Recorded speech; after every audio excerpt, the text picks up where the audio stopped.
Okay, well, I would call to order this meeting of the Citizens Independent Salary Commission. Uh, and I guess we'll have the roll call by Leslie to begin. Thank you. Chair Hickman, Go for it.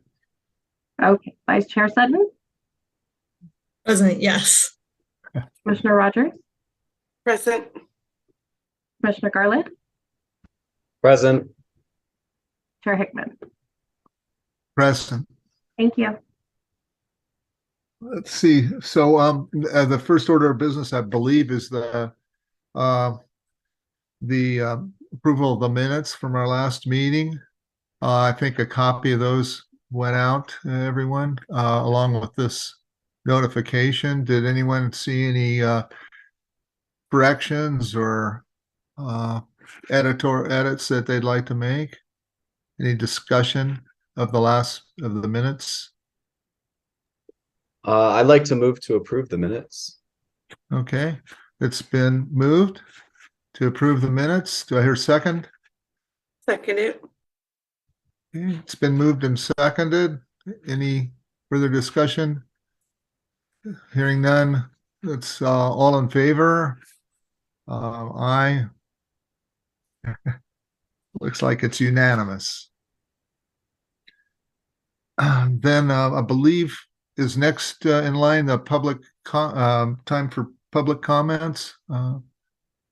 I don't have a paper copy. I'm not very good at juggling back and forth between the online documents and the Zoom call.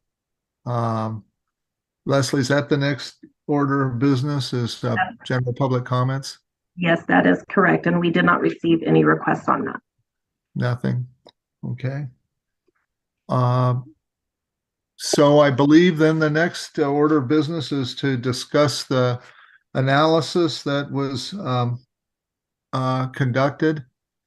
And is that correct? Yeah. So let's begin the discussion. I don't know what the best way of doing that is. Does anyone have any comments about the overall analysis before we get to specifics? I guess that'd be one way of proceeding is, or I'm willing to entertain anybody's ideas on what the best way to proceed is, but otherwise say, are there any general comments? I don't know if I have an idea on the best way to proceed either, but I do want to pass on thanks to the team for putting it together. It was clearly very thorough and addressed all of the issues, and I want to thank the mayor and council members and the CAO and council staff director, I think is his title, for filling it out as best as they could as well. So I did appreciate reading through their responses. And I would like to just double down on that appreciation. Really thorough, wonderful report. Thanks to everybody who put the time into that. Yeah, very helpful. I think we all agree, and a lot of work. Well, I would say one thing I wonder, thought it might be useful to chat about is looking at the peer, I guess we call them the comparable cities, that particular chart, spreadsheet. It seemed to me that it was pretty difficult to compare in general a lot of these cities. I kind of looked most strongly at the subset that had the same organizational structure, the mayor council. I highlighted those to make it a little more and also mayor council form of governance. So I kind of based my thinking on primarily on those. I don't know if anybody else, that just seemed like a reasonable place to start. Yeah, I think that it was interesting seeing how varied all of these cities are paying both their mayors and their councilors, where sometimes it's like Albuquerque where the mayor is making a lot more money compared to the council members, and other times it's more similar, and other times they're both making, closer to the same amount. There's not a difference.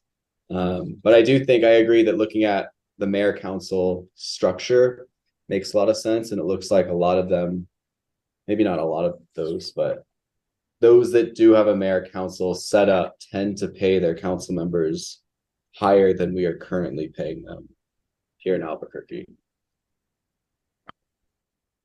Yeah, I think my casual observation is that among the mayor council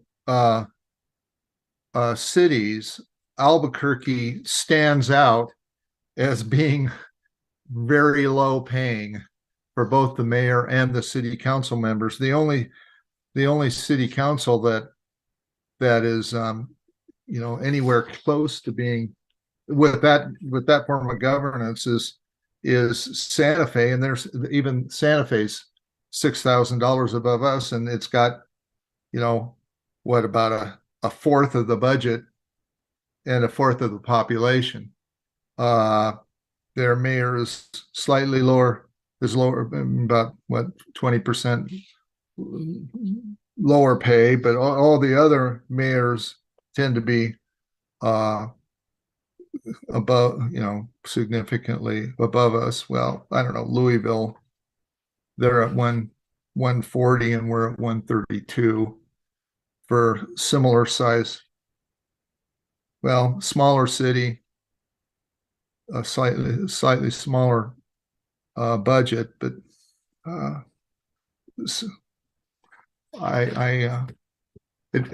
that was my conclusion by looking at that subset.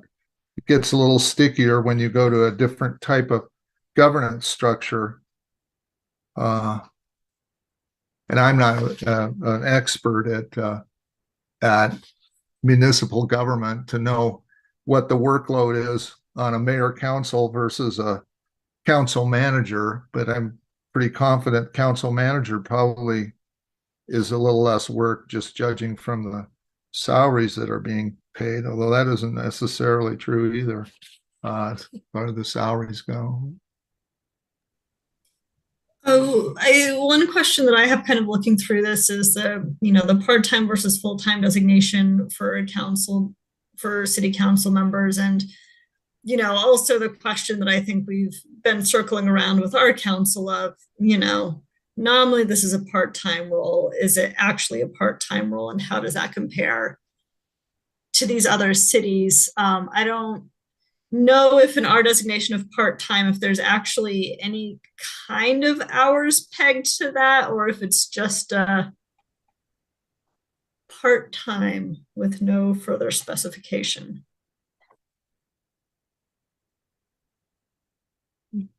Did you mean for Albuquerque, how we determine? So you're saying? Yeah. So I think in Albuquerque, is it specified? Okay, right. So the charter is silent. We say that our city council serves in a part-time capacity. But 15 hours a week versus 30 hours a week is a hefty difference, and both of those could be considered part-time. Yeah. I think it's interesting then, kind of going off of that, going to the city council survey results on page 12, seeing the varied amounts of what the city councilors themselves believe that they should be spending between 10 to over 40 hours. And then, or on question number 2, and then question number 3, between 8 and 40 hours. That's a huge difference to me, and shows that there's an incredible difference of dedication to the position. And then, some of the questions or the responses to the questions kind of go on and highlight that the council members are treating this as a different thing among themselves, whether it's, I don't want to project for them and say that, they're only getting paid 30 whatever thousand, so they're only going to put in that part-time, or if they really are just like, it's just something I do for fun. But it was absolutely fascinating seeing that, I think, as a resident of this town. Yeah, I could see between question 2 and 3, one thing that struck me in the way I, was wondering is the answers are almost identical, although in 2, the answer is the upper range is 40 plus.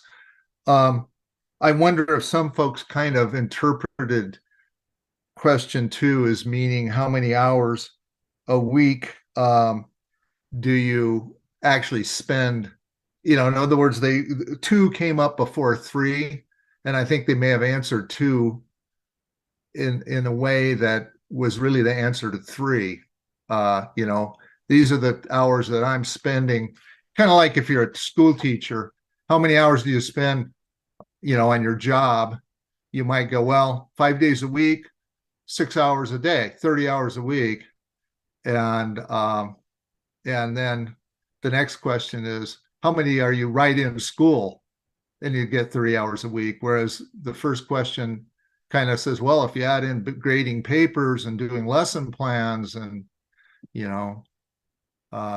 that kind of thing, it might be more like, 50 hours a week, for example. So I kind of wondered because the numbers were similar. Another thing I thought about was because of the range, if you look at page 7, and this is something I was going to ask the staff folks about, these committees for the city council. And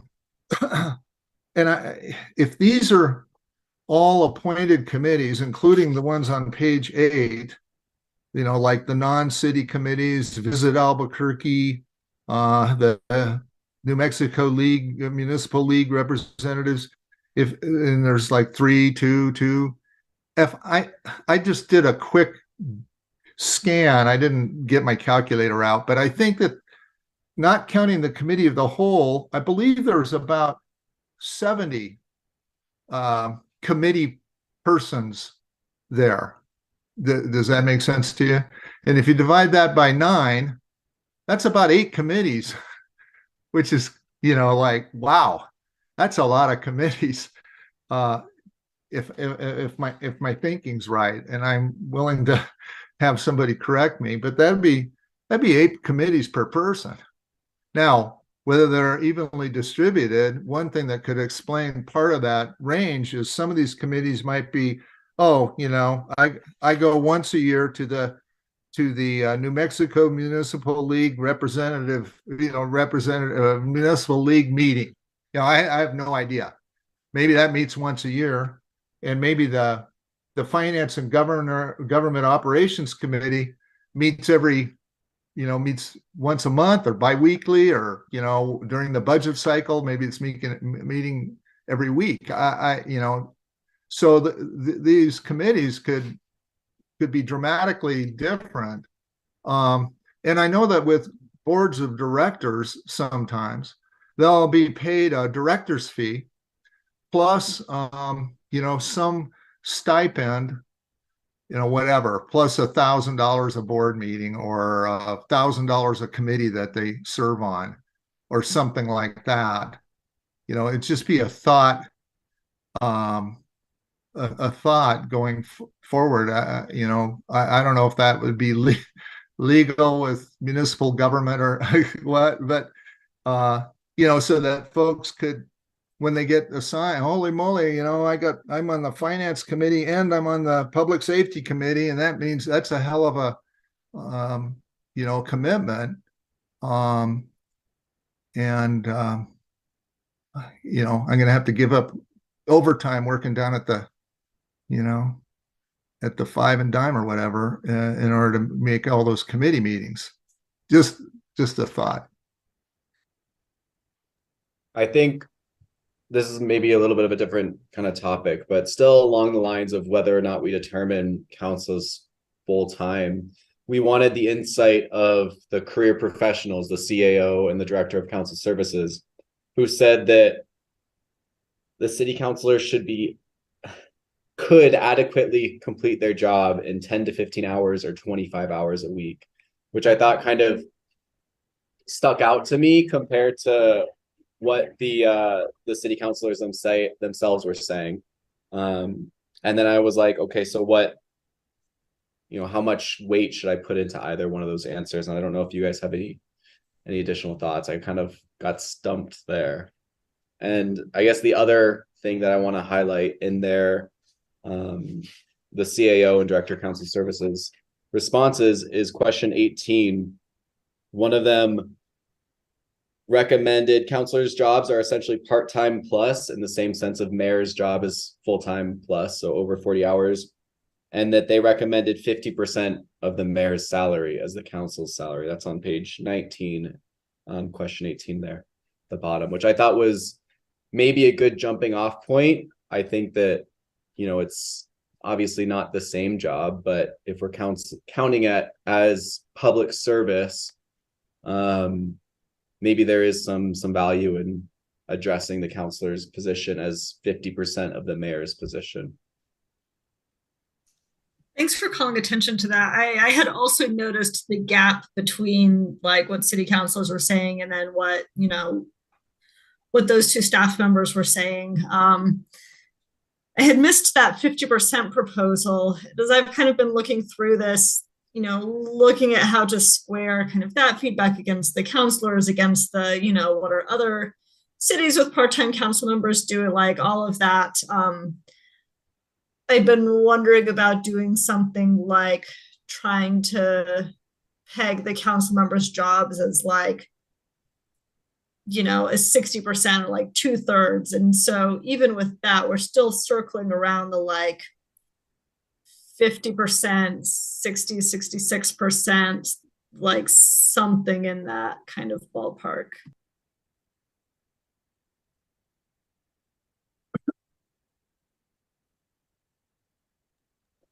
Well, okay. And like I'm looking at their question 15 and it says list any additional comments you have, and it says city councilors' salaries should be in the range of 90 to 100,000 if the job is expected to be their only source of income. And then there was another spot in the report where I can't find it right now, but they had said something about, oh, here we are, question 10 for the counselor replies. The current compensation is adequate, and then semicolon, absolutely not. The salary is below minimum wage. And that point stuck with me because the city council just made the minimum wage for the city $12 an hour, and they're already getting paid twice that. So like, it's not really like there's a perception problem, right? Like, how much is the job worth for the hours they're doing? They're actually working, right? I'm having trouble. Molly, what question 10? Is that what you just said? Yes, for under the city council survey results. I think it's page 14. Yes, or 15, top of page 15. It might be. I'm using Google Docs. Page 15. And like when I got to that question and I saw that, I literally had to Google what the minimum wage for the city is and sit down and, even at median 28 hours, a week, that like they're well over the minimum wage for that. So I just wanted to say that.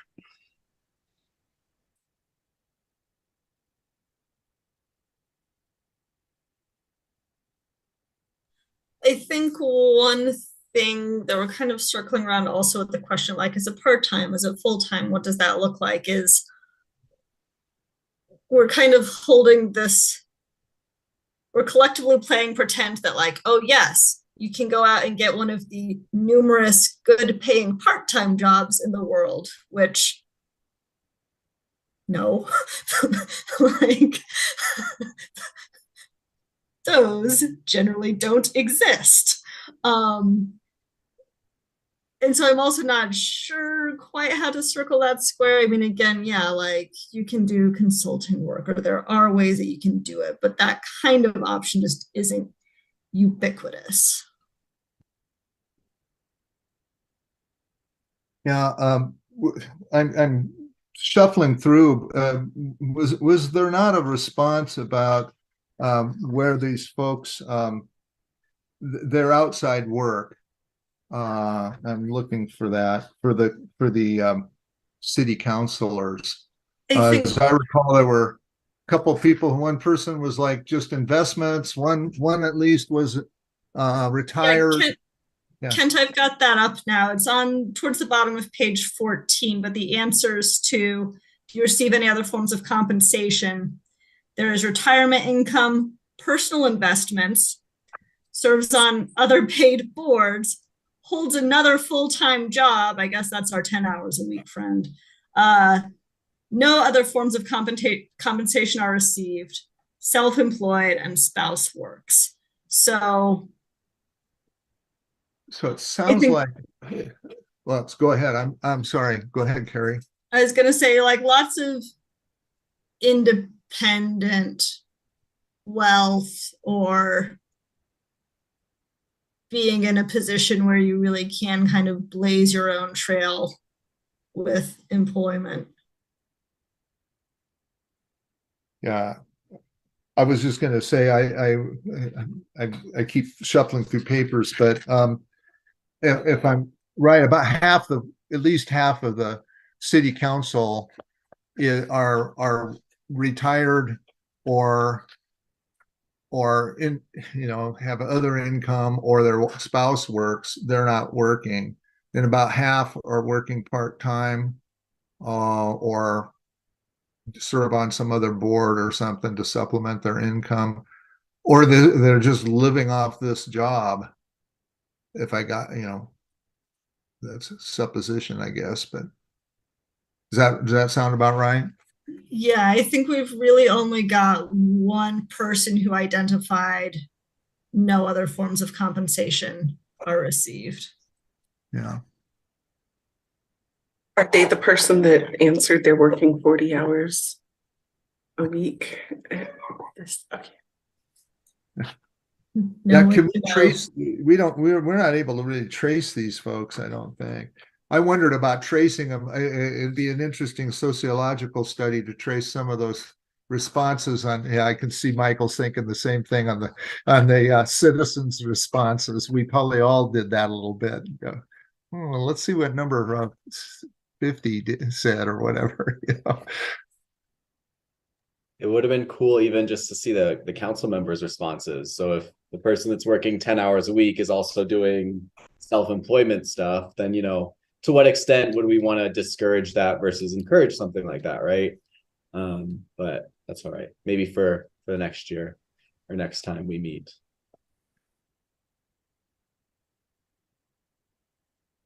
Personally, I'm not sure we did ourselves any favor, or the city any favor. I shouldn't say ourselves, our decision making any favor with the citizens survey. I didn't find that really useful at all. I know that when, as an instructor and we did teaching evaluations, if you had 500,000 students and you got 180 replies, and it was voluntary replies, not required, your validity on that survey, reaching many conclusions would be kind of crazy. So I don't know how helpful that was. It did crack me up that everybody's like, decrease their pay. And it's like, well, that surprises nobody who has talked to people about compensation ever. But there we have it. Those were our results.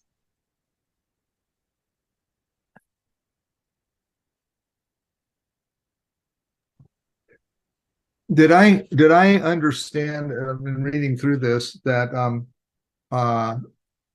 the city gave employees raises of what were they the last 2 years?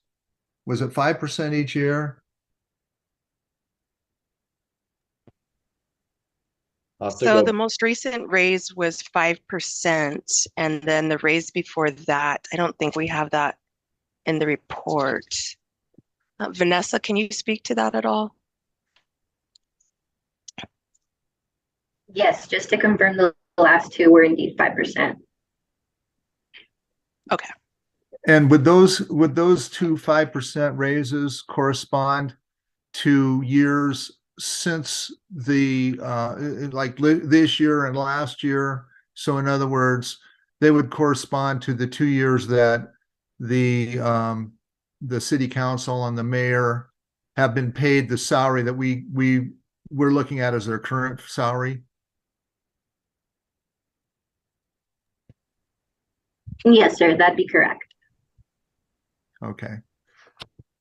So if, to put it another way, if the commission chose to, keep, just as a, I'm not advocating this at this point, but if the commission chose to have the salaries of these governance folks, these elected officials, keep pace with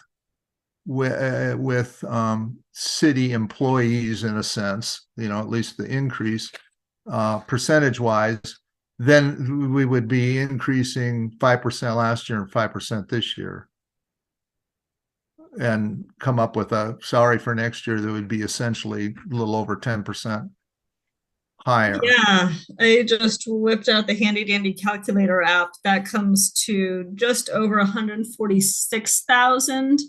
I'm looking at this table of other city employees.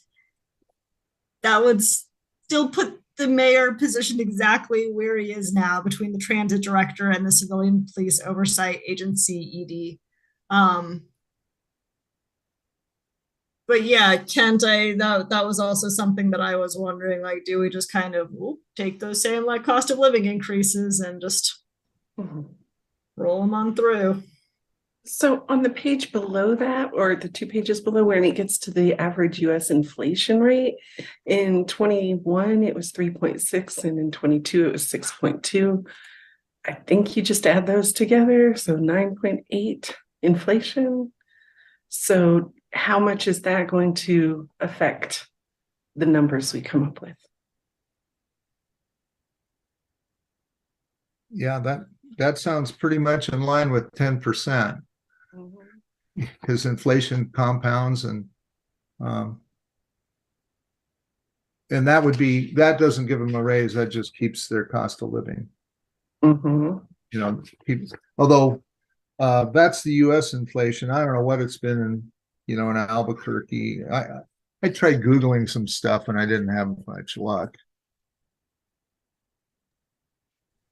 So I think if I agree with that as just a general baseline, increasing by cost of living at the very least, to maintain. I don't think that the salary should be decreased. I'm not among the 40-ish% of respondents happily in this vote.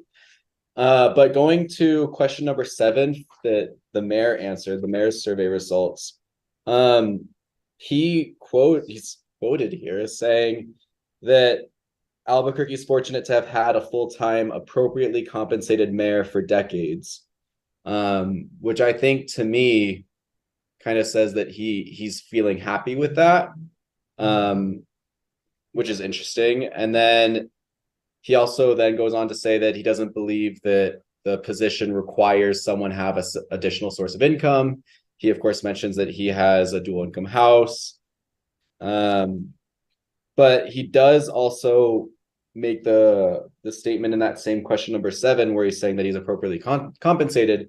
And why would someone be mayor if they could be CAO, which pays almost double? Just something to consider. Which I guess, I don't know, it just stuck out to me as... It just stuck out to me. I don't know if it stuck out to me as anything. Just like, I director position. I had that highlighted, and I think Carrie mentioned, I actually counted up these folks, and I got it written somewhere in my sloppy notes, but I think that he's about the 22nd or something like that.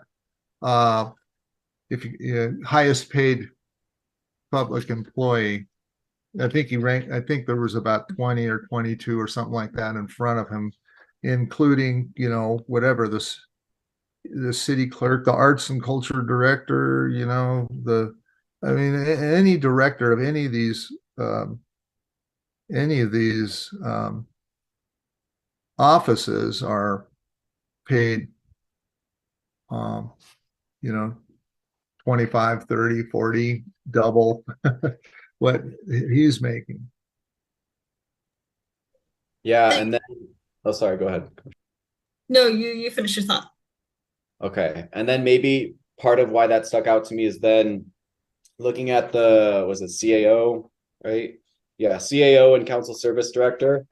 In my packet on page 16, question number 4, one or both of them, I guess, in a sense, said that the compensation of mayor is inadequate for the level of responsibilities.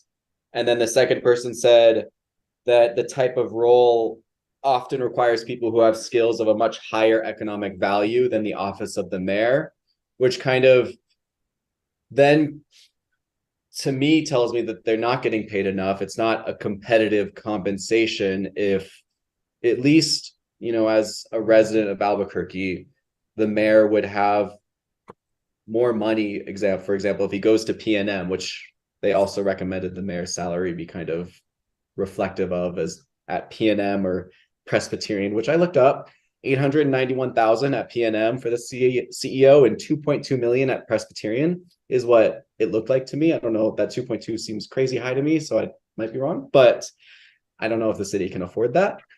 But in any case, just wanted to put that out there too. But I guess to summarize my thoughts, the staff sound like they are for a higher salary for the mayor.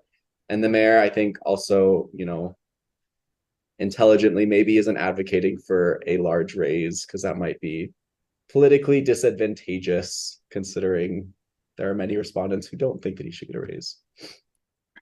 Yeah, I thought I did something similar, but instead of looking at someone in the private sector, I looked at the president of UNM. They make, if I got it right, and I didn't pay careful attention as to the year, but I believe they're making around $412,000.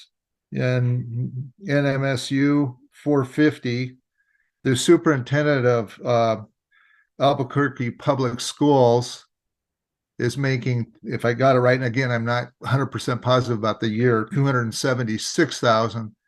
And I believe they may have sort of a similar sized budget. I don't know why I have that idea, but you know, that seemed to be a pretty interesting,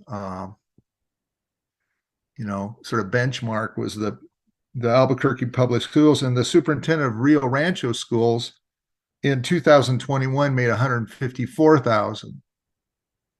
That's Rio Rancho School superintendent.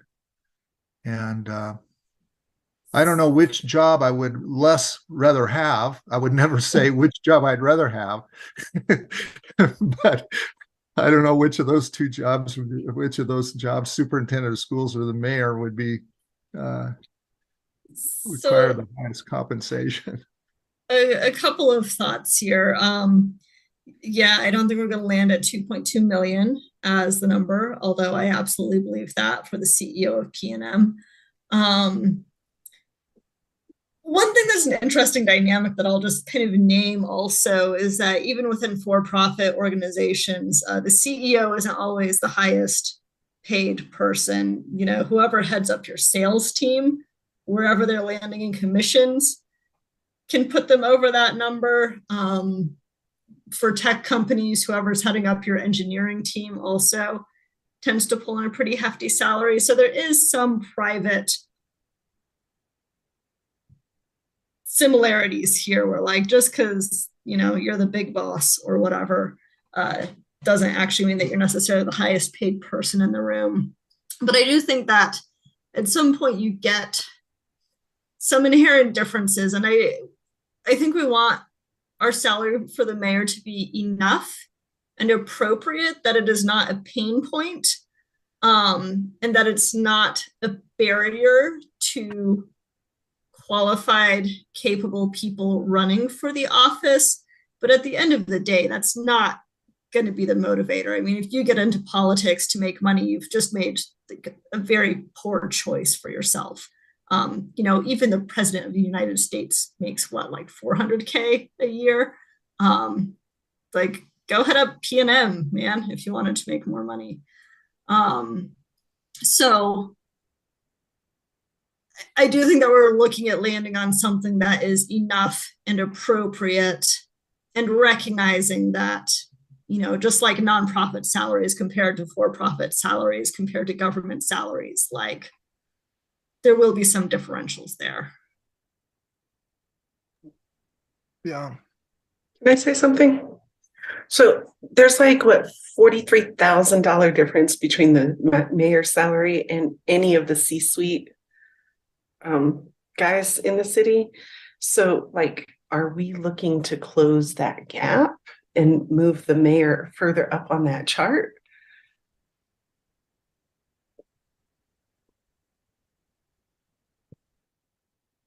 I mean, that wouldn't be like my initial intention or my guiding principle, is to get the mayor to be the highest paid person in the city. But maybe closer to everybody else who's running things. Or... Yeah, I mean, again, that wouldn't be what like motivates me to raise his salary. I think that what would motivate me to raise his salary is what the CAO and director of council services mentioned, is that he's underpaid essentially. They both mentioned, if I recall correctly, that they would recommend an increase to his salary, which I would be in favor of, you know, within reason. I also agree with Commissioner Sutton when she's talking about, you know, we don't need to make him the most paid person in the city of Albuquerque either.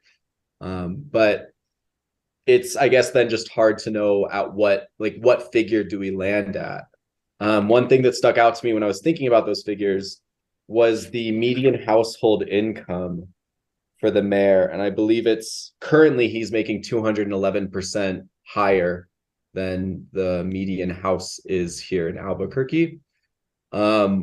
I don't know if that would be a good like reference point if we want to try and make sure that we're attracting, you know, X percentile of quality candidates to be interested in running for the mayor position. But it stuck out to me as something that, like, all right, if I don't know, it's a lot more. Right? So then comparing that to city council members who are making 54 to 57% of the median household income, I was kind of frustrated personally for them. But that's me. I'm not sure how you gauge, you know, what kind of a barometer or yardstick comparing the mayor's full-time salary with the median household income, because it's not a median household kind of job. You know, that's sort of like saying, well, a surgeon makes, you know, 5 times the median. Is that too, I'm making that up, of course. Is that too high, or is that, you know, is that too low? Whereas perhaps, and you want to attract, as I think a couple of folks said in the responses to the survey, I think some of the other administrators, you know, you want high function, you need to attract people that are pretty talented and able to keep a lot of balls in the air there. You know, I would think it's a pretty demanding kind of job. And so you want to have skilled people doing it. On the other hand, the city council, I agree with you on that one, Michael,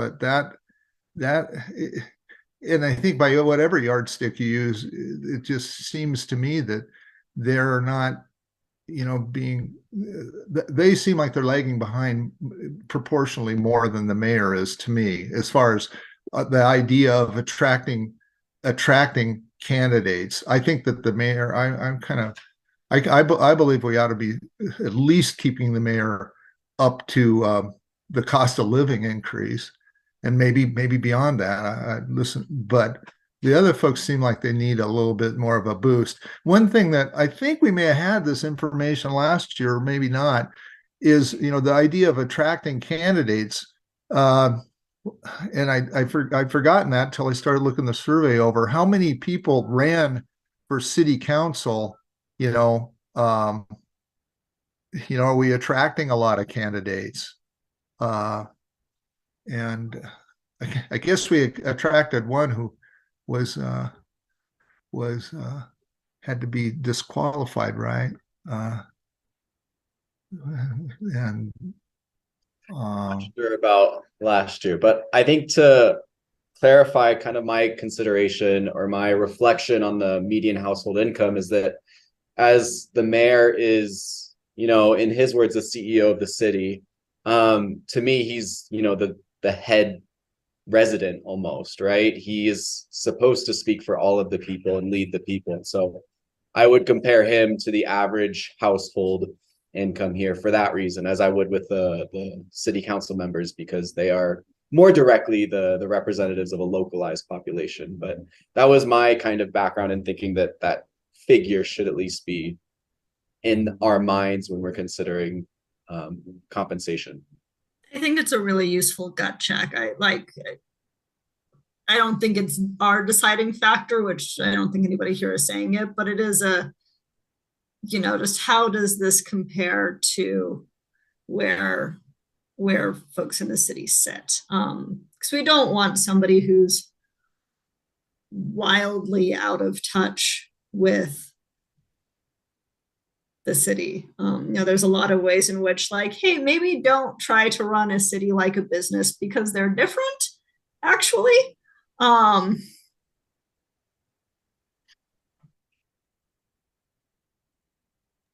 agree. I agree with that too. I think the median household income is a useful benchmark for measurements because the way the city is run does affect that number. Well, then you're talking about pay for performance if you kind of link it that in that way. Oh yeah, we're not supposed to do that, huh?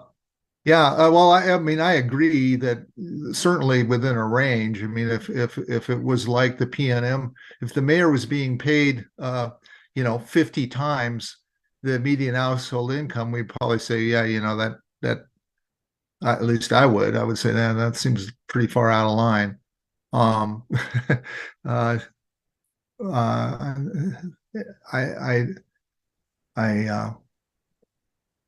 But having a part-time person, where they're devoting 30 hours a week, so that's what, 3/4 time city councilor, apparently,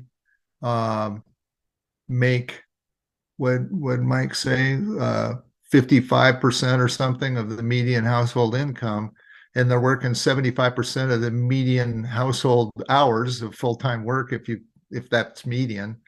And that's, I don't know. That seems kind of low.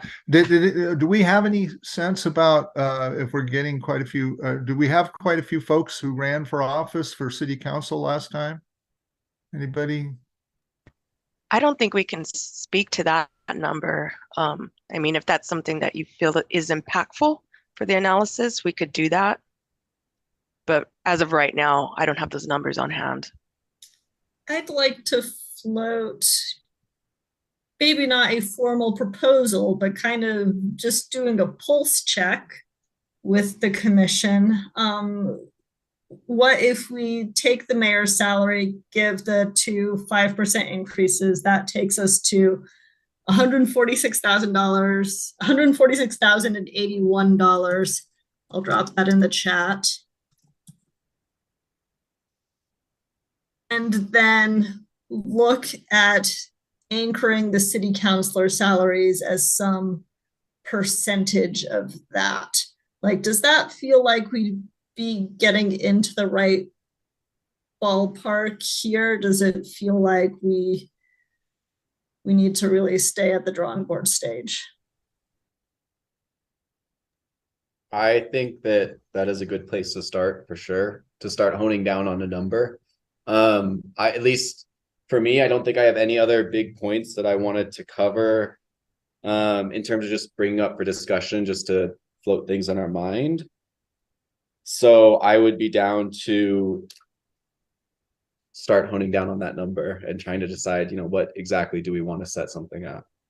So I like the idea of the 10% COLA increase, and then trying to identify where among that we want counselors as a percentage of the mayor. I like that. I would vote, I would certainly vote for the mayor, the 10%, and maybe we want to adjust that a little. I would be a little concerned about the optics of as a percentage of the mayor's salary. I don't know if that's a great idea. I'm not being critical, Carrie, but I just wonder if that's the best way of, I don't know if I want that, sort of codified, if you will. That's a good point. I mean, I was thinking recognizing that the council members are not a percentage of the mayor's output for the city.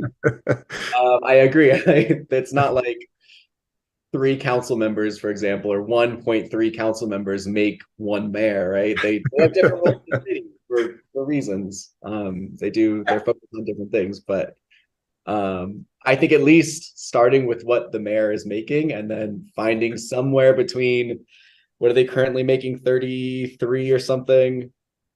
33,660, and the mayor's salary would be somewhere that I would put a city council member's salary. And to be clear, part of where I came to the percentage was if we're looking at these as somewhat part-time roles, trying to be sensible about what's actually livable and what's not actually livable, looking at the fact that even the counselors themselves said that the job could be done with 30 hours a week on average. That's kind of where I was coming from there, not assessing their value of humans. I also don't think that the value of the mayor is half of that of the chief administrative officer. Okay, so just quick math here. If we're talking about the city councilors, 75% of the median income for Albuquerque would be $47,132. And that's quite a big difference from what they're getting paid now. And maybe median household income might often, maybe that includes, 2 folks working, so we have to be a little careful there.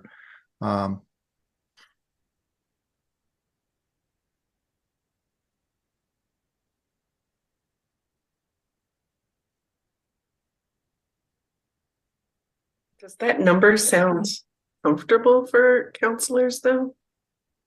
The 47,000? That sounds on the low side to me. It sounds I was going to say on the high side. That sounds like a big increase to me. That's like a 50% increase. And I think, I don't know, it'd be interesting to see what, we know what city employees at the top end make. We don't know what a full-time, administrative assistant or bus driver or, somebody. I guess a guy could look up what a new school teacher at APS makes or something like that. Well, we have the minimum wage that they set for the city as our bottom measurement. And 28 hours for 52 weeks, that at minimum wage, that's like 17,000. So that's like half of what they're getting now. Well, I don't think city council is a minimum wage job. I mean, again, if we're looking at, we want to land in a place that is not a barrier, then I'm not sure how far we're going to get, looking at the floor, especially for the role that it seems like we've got some consensus is radically underpaid right now. That's why I'm also hesitant to anchor too much on what the jump is. Just back of napkin math, we're talking about over a $10,000 increase for the mayor, and we're all on board with that, and looking at about a $10,000 increase for the city council. Yeah, that's a much larger percentage increase because they're radically underpaid right now. Yeah, I agree. I think comparing to what they're paid right now isn't necessarily where I would go as well. I agree that they are well underpaid for the quality of service that I want my city council members to deliver for my city. And there is like one quote or two quotes, I guess, that I forgot to bring up from the city council members' survey results on page 13 in mine. It's questions 6 and 7. There was a really compelling quote in here. It says that, are there issues you want to pursue as an elected city councilor but cannot due to time and or resource constraints? If so, please explain. And one of the responses says, it's difficult to gain long-term traction on complex issues without being able to dedicate full-time attention. And I think that that really, to me, like stuck out and says like, look, our world is so incredibly complex, especially as we're trying to move away from a pandemic and as our city is doing so much to address homelessness and health and education and all these things, that these are complex issues that I want our city council members to feel absolutely 100% compensated for dedicating full-time and some to addressing. And so I would personally at this point be fine with a radical increase to their salary to make sure that they can do that to the best of their ability, for us as residents, of course. And then the other quote is just on the question below that. Again, they just mentioned that pay should be higher so that anyone can afford to run for office, and that we are deterring qualified candidates when we don't do that.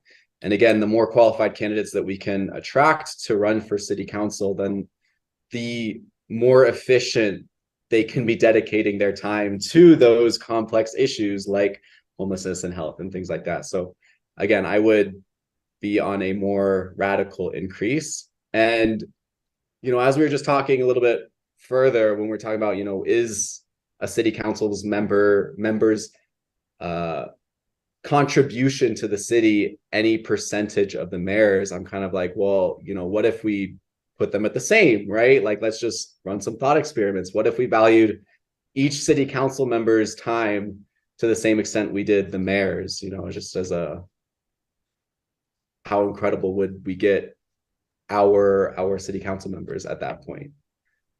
But the mayor says he's working between 55 and 70 hours a week. I would love if my city council member for my district was working that much on my issues that I believe are important personally. And I recognize, you know, some of the city council members said that they're already doing that, and that's great. But then also in the same responses, we were seeing that they can't contribute all of their time to our issues because $33,000 is less than I'm making right now. And I am, you know, at a nonprofit here, fresh out of college, basically. Like, I would rather that my city council members are paid more to do those complex issues, as, you know, leading a district and a city is. That's just, you know, my like several cents that I dropped in there. But no, those were good cents. I think I would be coming on a lot stronger in favor of like pay it as a full-time job. But some of like the counselors' feedback that like, no, like you really can do this in about 30 hours a week. And that's even like rounding up a little bit.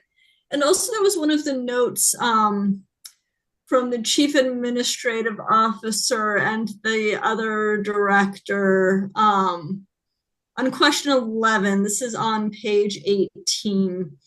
To some extent, they have expanded the job responsibilities. City councilors now have a larger staff to support their work, which makes their positions more manageable. And that also really gave me pause that it sounds like the city has done some staffing to try to make this as viable as possible. And so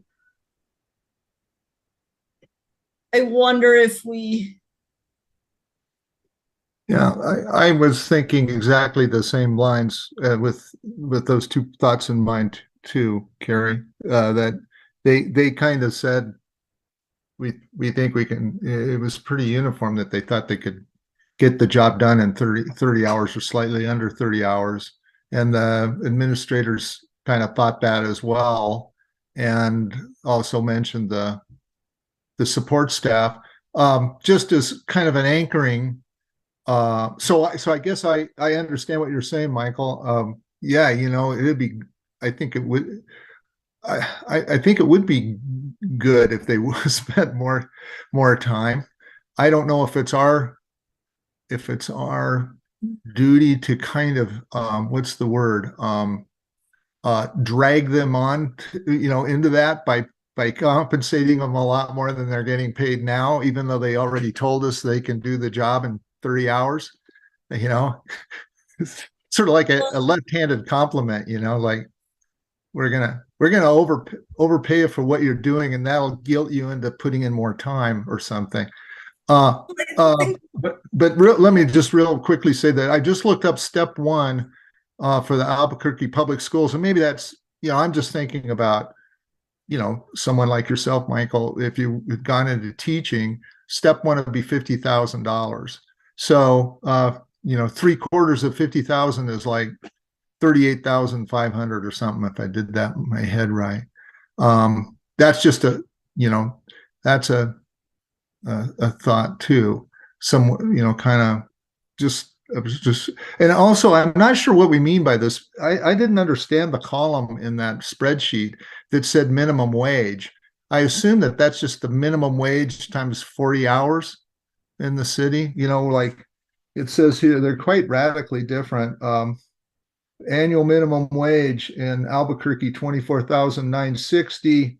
El Paso, Texas, 15,080. I didn't do the math, but is that 52 times 40, times whatever the minute, if you divide that by 52 times 40, does that give you the number? I should get my calculator on.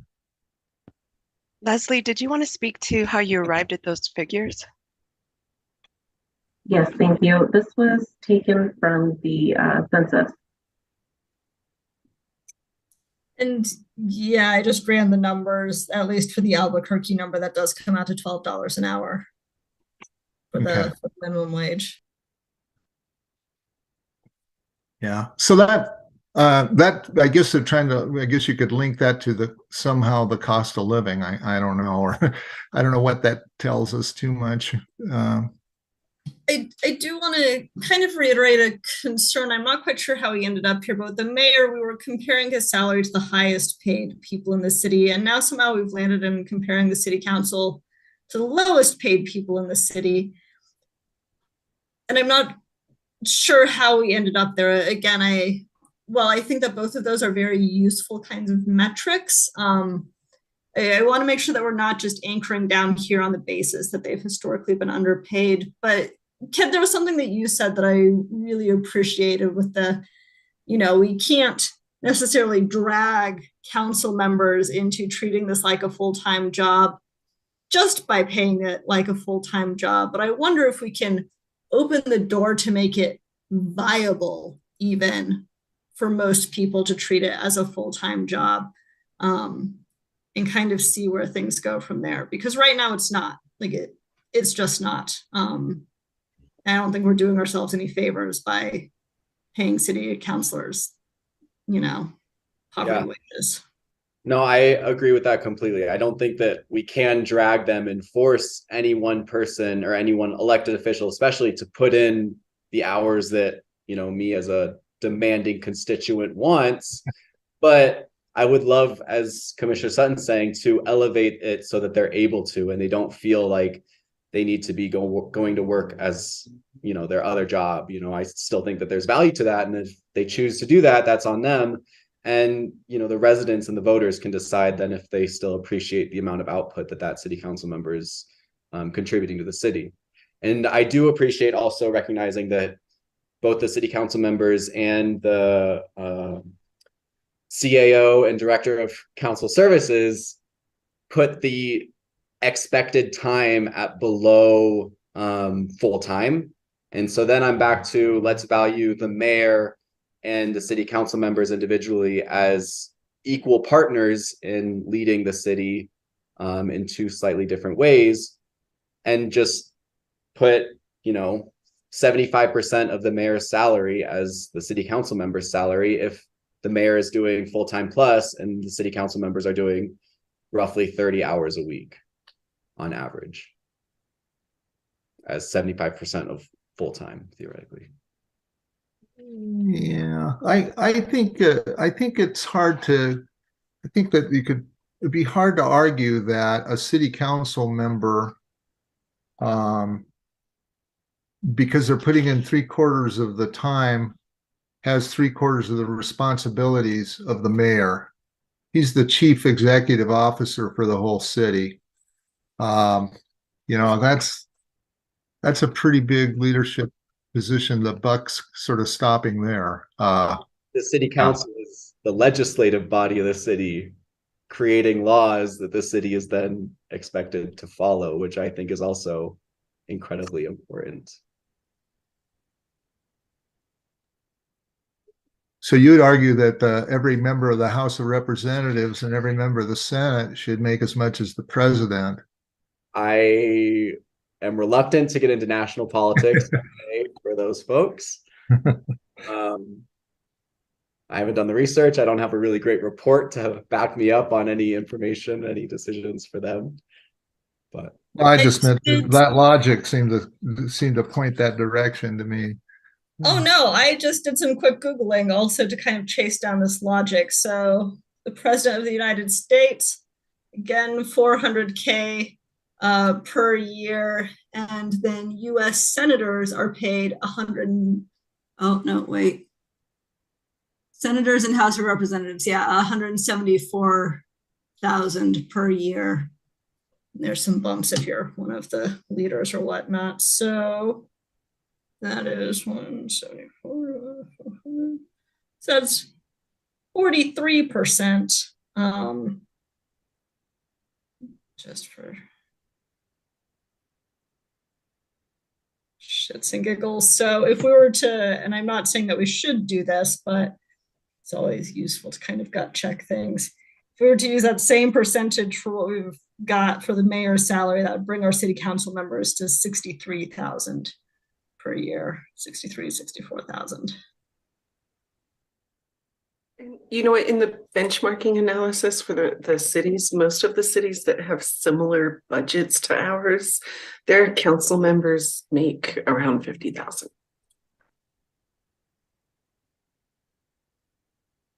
Like El Paso, don't look at Oklahoma City. What else do we have here? Milwaukee, they make like 82,000. But Louisville, their budget is closer to ours, and they make 51,000. Tucson only makes 24,000. Never mind about Tucson, but well, and that's something to consider. Like, do we want Albuquerque to be benchmarked with cities like Oklahoma City and Tucson, or do we want to be like Kansas City and stuff like that? I think their city charters have those folks designated as full-time, if I'm not mistaken. If you look at the folks that have a mayor council and that are, like Louisville, 51,000, that's the full-time position, if I'm reading that right. And 82,000 in Milwaukee, full-time position. And Fresno, full-time. I'm going to become a city councilor in Fresno. That's a pretty good job. Right. But so our guys are working, what, 75% of that? But their pay is, what, a third, maybe? Yeah. I think I'm going back to that 63,000-ish number when we compare the president to the members of Congress and Senate for some reason. And He did the math. Well, Commissioner Sutton did the math, and I am just reflecting on it some more. It's actually right about in line with what our median household income is, which I think is fascinating. I don't know the US median household income, but it might be in this actually. Let me ask about that analysis. So that you got that, Carrie, by doing comparing the proportion that like a congressman makes to what the president makes, and then you multiplied it by 3/4? No, for that I just did a direct comparison between the two. I didn't do a 3/4. So that would be assuming that they were working full time, because senators work full time, and so do congressmen, whatever, like the president. So if you did that, would you come up with 63,000? And then oh gosh, hang on. Mike just had it. Yeah, I think it was like 62.8 is what I saw. I think I did the mayor's salary, what we're not proposing. The mayor's salary of 146,081 times 43%. And thank you, Commissioner Rogers, for the 78,000 is the US median household income. It's a lot higher than I would have thought, actually. So, less. Yeah, inflation the last couple of years has been, I mean, that's from 2022 even, but it's been just bananas. Just blame Fresno. It's all Fresno's fault. When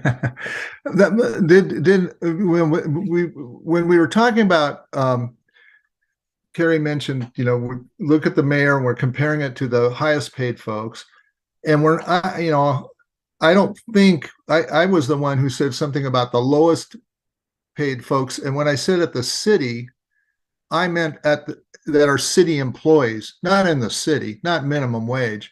I'm talking about whoever, when you're a starting employee at the city, what do they make?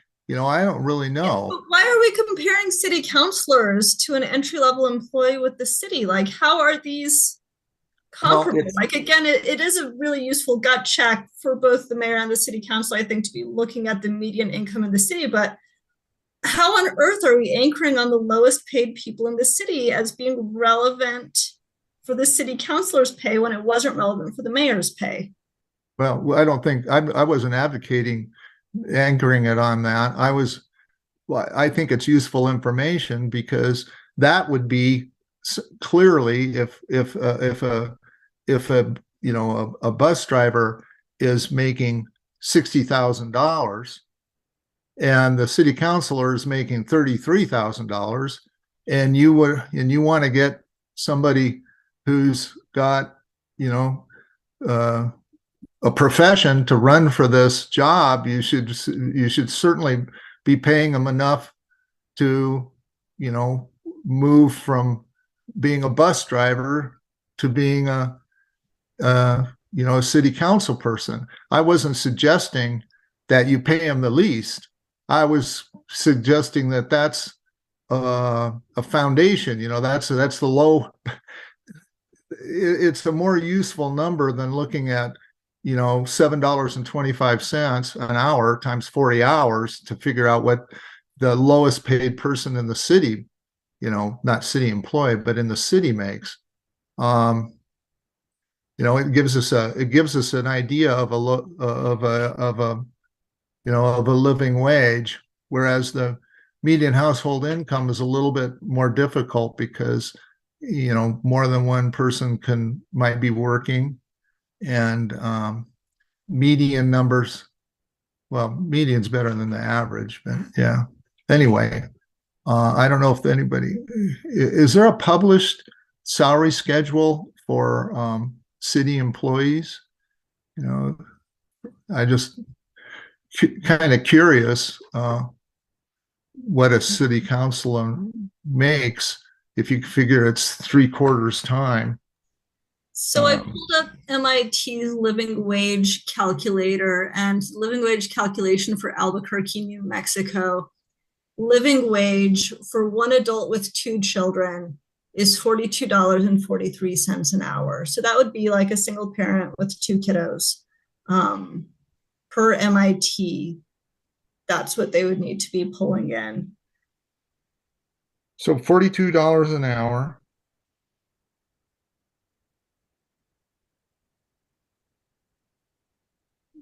That's $87,000 a year. And if we take that down to If that If I were, did, if I did it right, that's 42 times 40 times 52. For full yeah, time. That's for full time. So then And if so- we multiply that, or you multiply that by 3/4.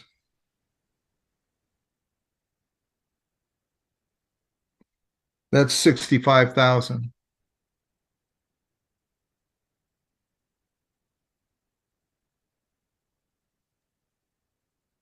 I mean, I have no initial issues with that number personally.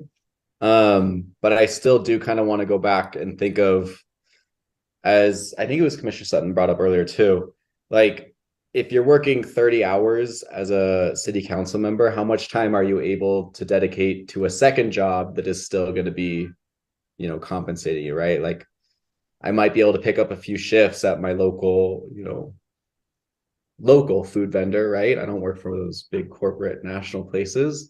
But you know, to what extent could I own my own business or continue to contribute otherwise? So, and then if I am trying to own my own business and work, as I'm sure they do, like 50 hours a week on that, how much time am I able then to actually put into city council work? And so if I want to convert someone from, you know, a full-time employee to a city council member, then I should compensate them as a full-time employee. But I do like this living wage kind of as a good basis for that. Yeah, I wonder about that number, to be honest with you. That sounds like a pretty high number, 80 some thousand, $42 an hour.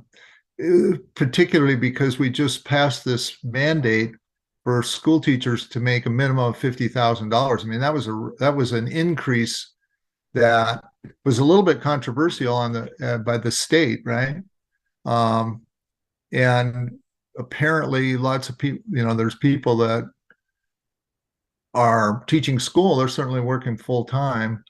They're making $50,000.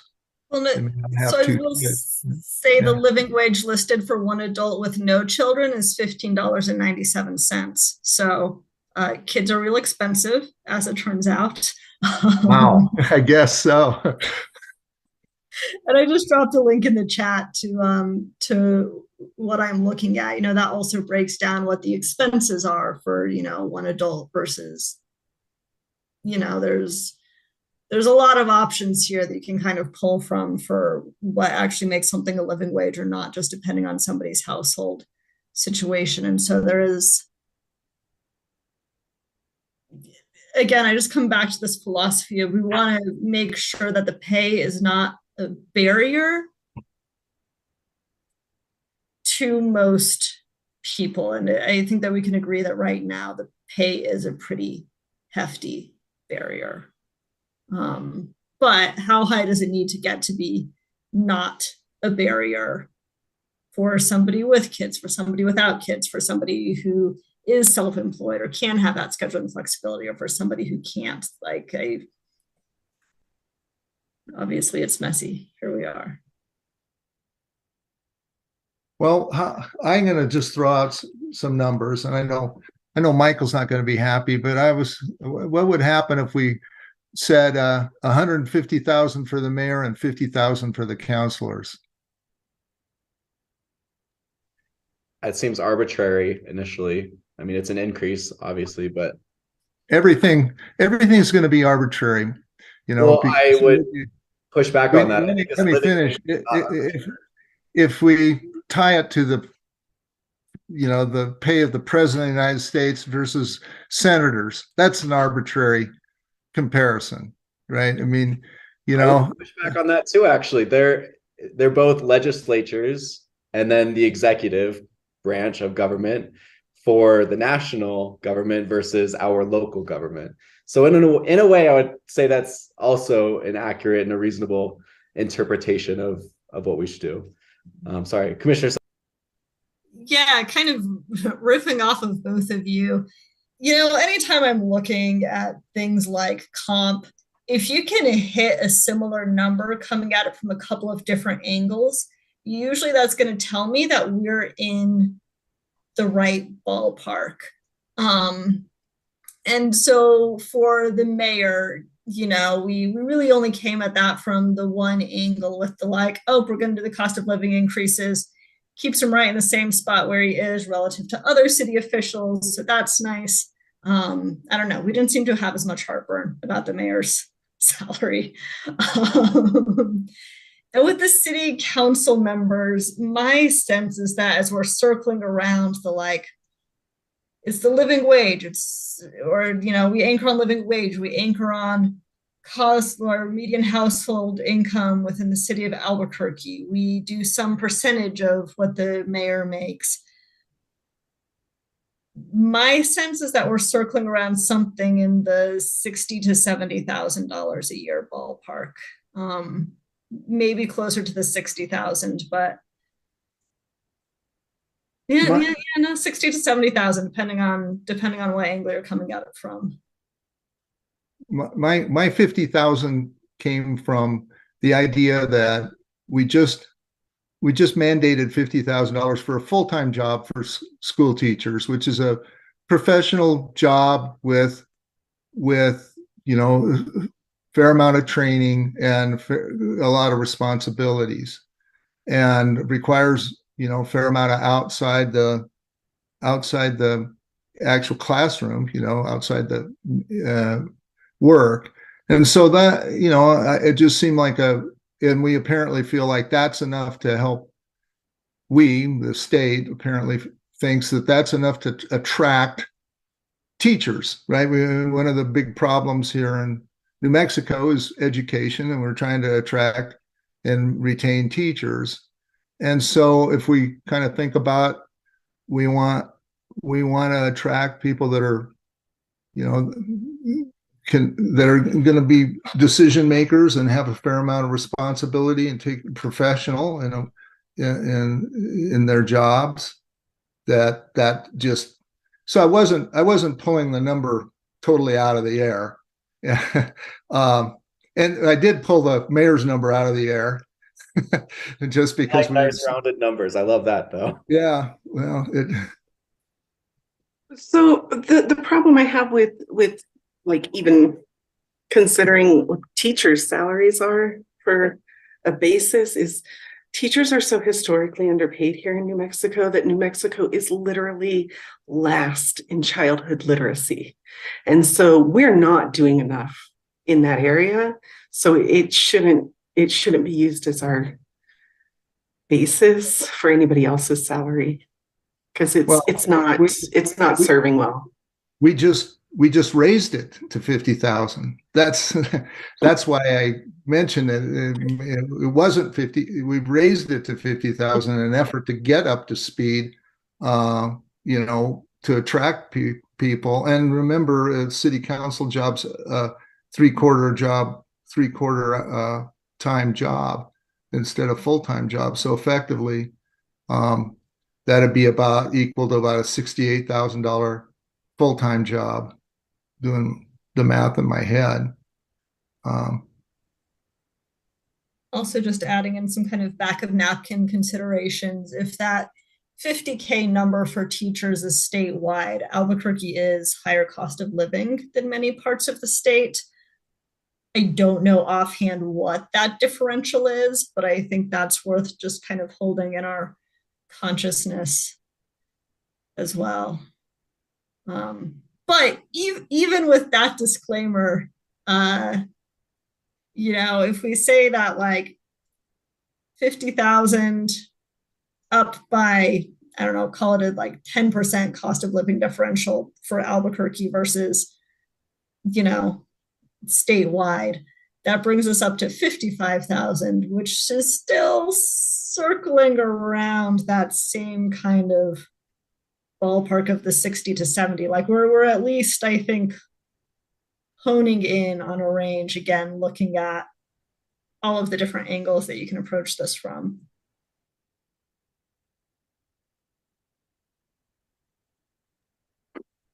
Yeah, I agree with Commissioner Rogers also on the teachers thing. I don't think that's necessarily the scale that we need to compare to. I think that they're two different jobs, in the sense they're both public serving. That's incredible. But I agree that historically they have been underpaid. And while I appreciate the state for paying them some more, I do still feel like that's low for a city council member salary. the school board, the Albuquerque Public, Public Schools Board, that's purely voluntary. They don't get paid anything. I don't know how many hours they put in. Not nearly as many, I'm sure, but and I looked at the board, and I think they're all almost every one of them. I think there's one lawyer, and the rest are former teachers. I just was curious. So I thought, well, maybe they pay the board, but they don't. I don't know if the cost of living in Albuquerque is higher, certainly not higher than Santa Fe or higher than outlying areas. I think that may not be necessarily true because of the cost of food and gas, and maybe housing might be a little cheaper in Gallup or someplace, but I'm not sure everything else is. Just as an aside, I don't know. Have to see that.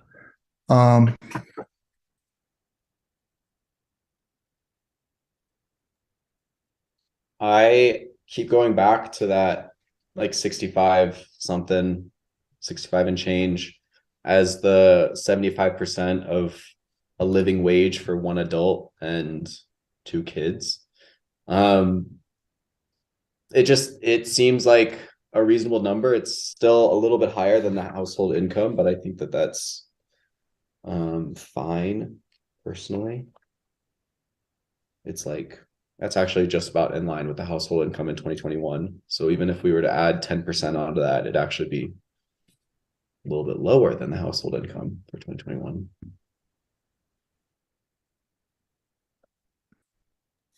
Which would the full-time equivalent, Michael, or the 60 some thousand? I didn't catch it. The 65 would. So from what I remember, the one adult, 2 children living wage for Albuquerque is 80 and change. And then 75% of that is 65 something, I think, is what I remember. Yeah, I think that's right. I think that's where I got the number. I accidentally sent it just to Carrie, but I was playing with some numbers based off that living wage and the median household income. And like those are the ranges that I came up with. And for the mayor, where I got that number from was where did I get it? Okay, the median household income times 2.11 because he's currently making 211% of the Albuquerque median household income. Okay, so I did that math there, and then I think I added 10% to get the high figure, so that to cover the inflation. So those are like living wages ranges for either of those positions. I'm okay with potentially letting the mayor creep down from that 211%.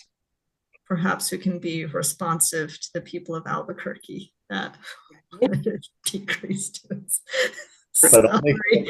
That's why we like range. We like range.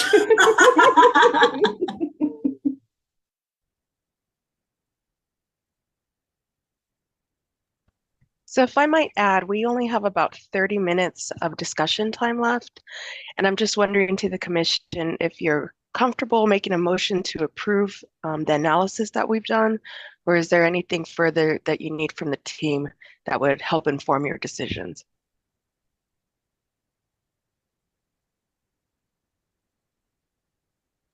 I mean, I would motion to approve the analysis at this point. I think you guys did a great job again. I really appreciate it. And it's clearly spurred a lot of really engaging discussion among the commission. Thank you. Do I hear a second? It's been moved that we approve the analysis. I second that motion. Moved and seconded. All in favor? Aye. That's approved. I guess we can continue with our discussion then until we run out of time. I don't know if we're gonna need to defer this. Does anyone want to make a proposal about a wage, or do you think we need more information? Or more time to think it over? I will maybe not make a formal proposal yet, but I'll put out another test balloon, maybe a little straw poll here. For the mayor, we come in at 146,000. I'm okay with rounding down the 81 to make it a nice round number, open to pushback. But so roll with that for the mayor. And then for the counselors, I would be curious how everybody feels about 60,000 as a number. I know that's a lot higher than Kent was aiming for. That's a lot lower than Michael was aiming for. Is that a number that we can kind of coalesce around here? I would be open to that as well. That number for the mayor, for sure. I think the 10% increase is fair and deserved, as everything is costing a little bit more. And for the counselors, I think getting closer, obviously I would advocate a little bit higher for a more fair living wage personally, but approaching and in the realm of 60,000 feels like a reasonable expectation for our civil servants, and also one that will continue to attract and encourage people to not only step up and serve in that role, but first put themselves out there to campaign for such an intimidating job. I've been part of city council campaigns, and it is an experience, and it's something that I want people to be compensated for as well in the end. And if I might chime in again, also I haven't heard discussion regarding the council president's salary. So that's just something to keep in the back of your mind. We're just gonna, like, as a percentage of the counselor's salary and do math. We'll just math that one out. But for the mayor's salary, when you guys are talking about giving him a 10% increase, like that's 0.2% over inflation. So did we want to maybe consider making it like 13%, so it's an actual raise on top of?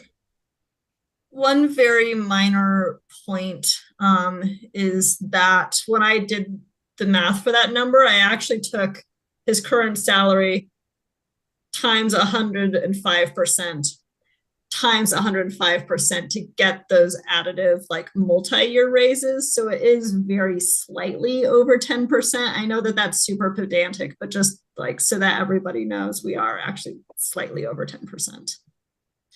I think that because he, he's probably being a little political, but he seemed to indicate that his salary was adequate.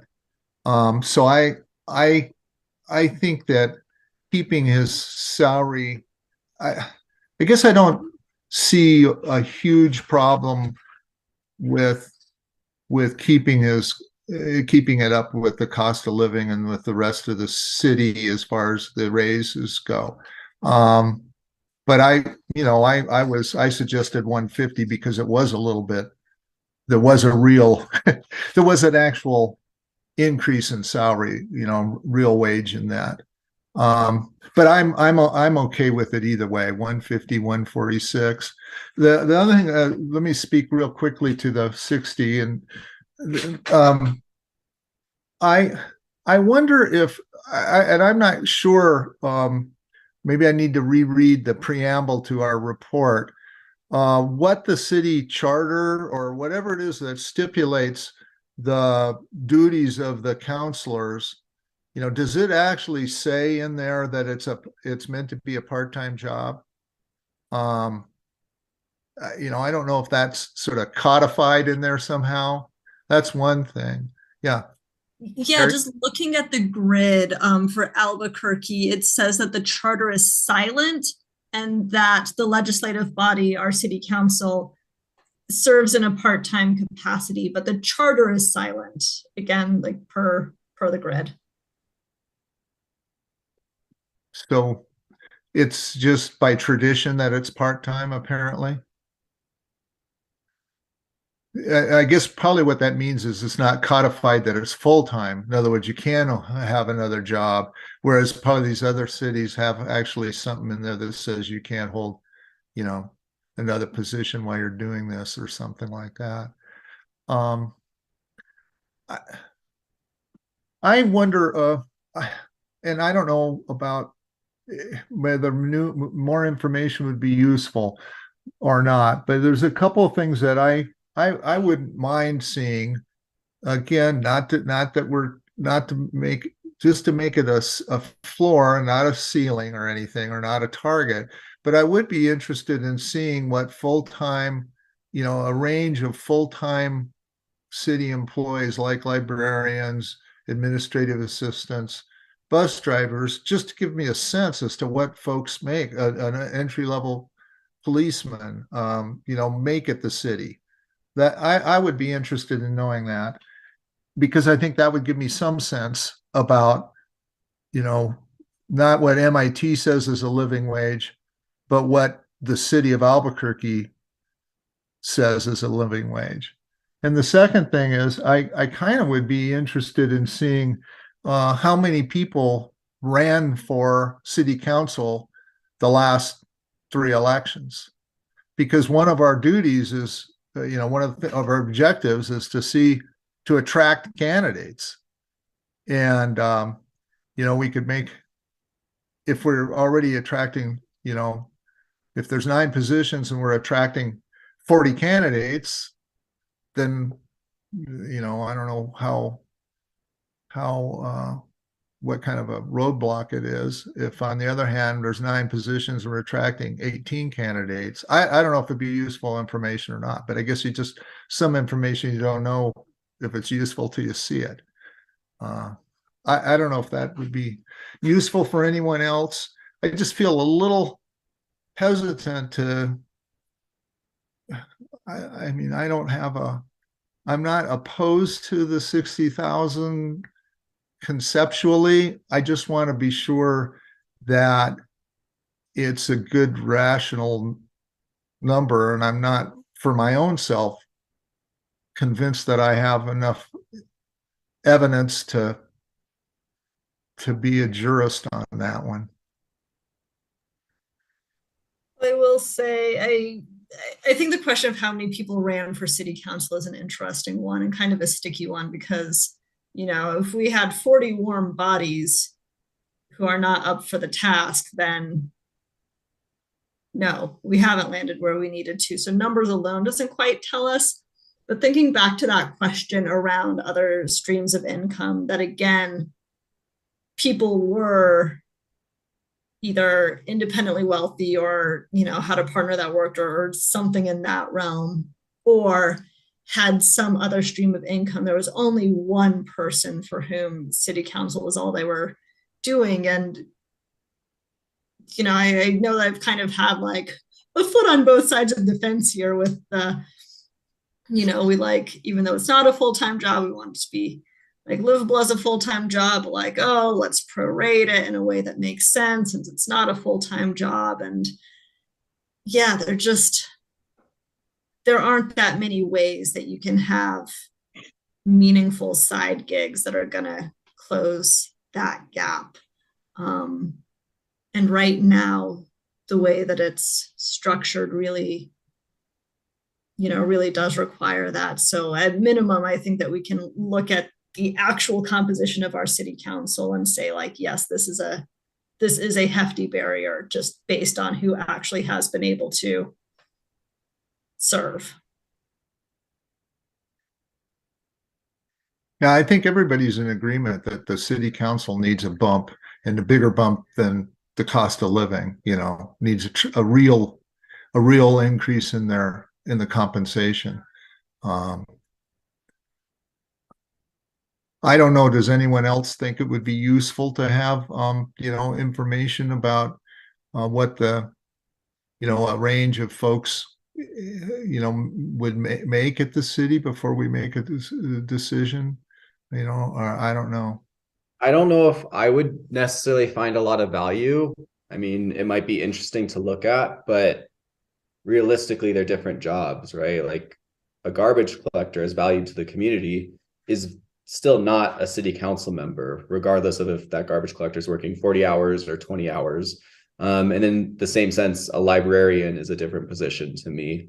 And so also, especially if we're looking at entry level points for that position, or even their salary ranges for, you know, an entry or a first time city librarian, for example, I wouldn't want my city council members to be judged or even presumed to be considered entry level, you know, legislatures, for example, for the city. I would want them, you know, regardless if they're returning, they're incumbents, or they're coming in as first year, you know, I want them to feel like we have empowered them as a commission, but also that the city fully believes in their ability to legislate not the city, the residents of the city feel like comfortable and trusting that they can dedicate their time as much as they can and as much as they're interested in to the position. I'm not saying that I'm comparing the city council to a bus driver or a garbage person or a librarian. All I was trying to do was get an idea of what the city as an entity seems to believe a living wage is, because I don't think that our city probably is, you know, paying people that are in, you know, full-time positions. You know, that's why I sort of, because it was available and kind of grabbed the teaching idea, and that, you know, this thing had just been, because it had been a topic of discussion, it had just been arrived at that $50,000 number and I know it's a beginning wage, but apparently, you know, for a full-time job, kind of balancing that against it being a full-time job versus in a new position for that young teacher, or new teacher, I should say. You know, I would, though, think that those entry level salaries would reflect the city's understanding of a competitive wage for that position and not necessarily a living wage, right? The city's going to pay someone as much as it needs to make sure that the libraries are staffed at least to the minimum amount that they can run. And the city doesn't necessarily have an incentive as a fiscally responsible city to pay more than that to continue to attract the best librarians necessarily. They'll continue to try and retain librarians because it's generally cheaper, but I don't think that they're going to be incentivized to like convert a school teacher, for example, to be a librarian for the city versus a librarian for the school. So I don't think it's necessarily impactful for my decision. I think that the living wage is still more, and I do trust MIT's living wage calculator. I can't imagine it was put together with bad data. So I would be more inclined to trust that outside source, especially if the city is maybe not incentivized to pay people living wage necessarily.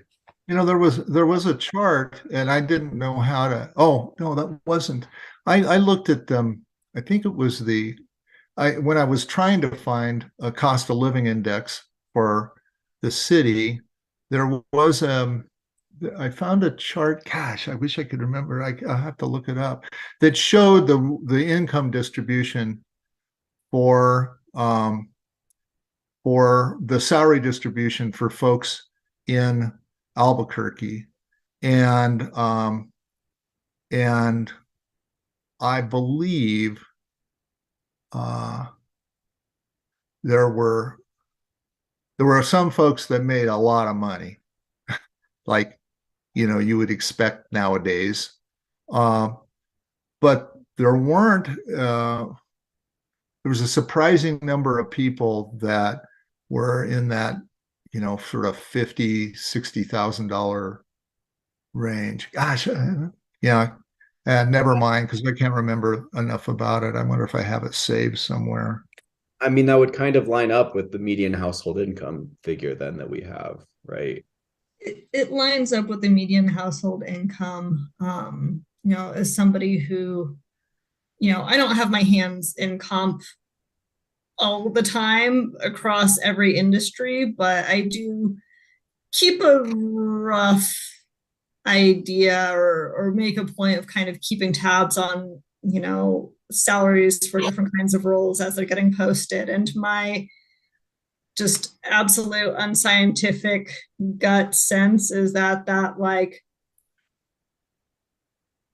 50-60,000 is kind of in the lower range, but within the range for professional roles. You are going to have that go up quite a bit as you kind of move up in organizations or whatnot. But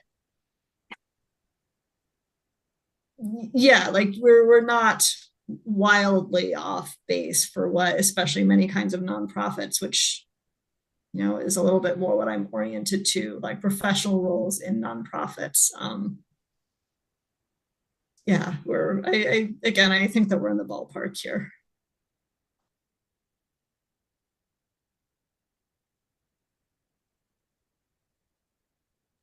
Commissioner Rogers, I notice you've been very active in chat. I'm curious where are you at?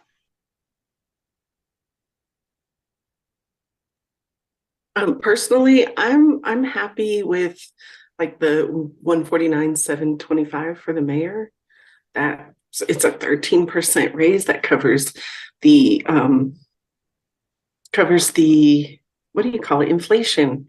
It covers inflation. It covers, a small raise. And then for the city councilors, the 60,000 range is sensible. Does anyone want to make a proposal for salaries? Should we vote on this?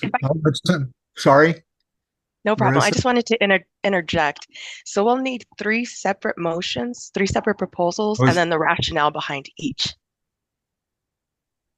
So one for the mayor. Oh no, we do need a council, rationale. And for the council president. So. Well, for the council president, I'm super on board with Commissioner Rogers' proposal of we make it a percentage of what the baseline councilor salary is. I'm even happy to roll with whatever that same percentage increase is now. But oh man, so much for all my rambling around. So long as you can hit a similar number from a couple of different ways. Ugh.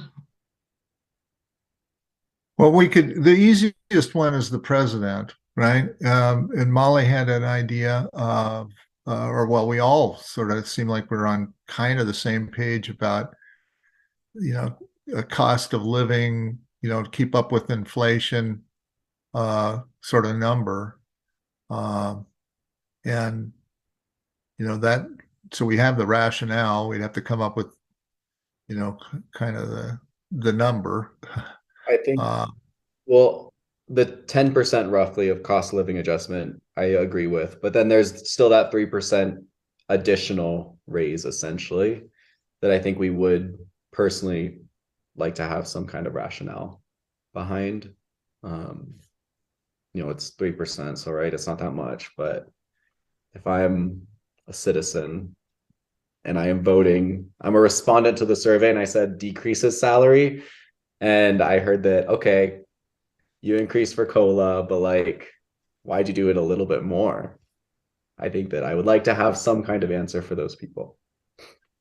So when I was in the military, we would get our COLA raise it seemed like 3%. And now that I'm in the corporate world, our raise every year is, averages 3%. It just 3% sticks out in my mind personally. So that's why I went. Well, I think this salary that we set here doesn't actually go into effect until what is it, 2 more years, Marissa? Or we just had an election, so this is 1 year. And how often do we have mayor? This is awful to admit. I don't really know. So it would be effective every 4 years, and it would be effective in the next term. Which is? I'm gonna ask the attorney, Mr. Hines. Could you give us a specific year in which this would be effective for? For the mayor? That's where I admit that I'm really bad at dates. Join the club. I just proved that. I think it's 2020. No. Hold on.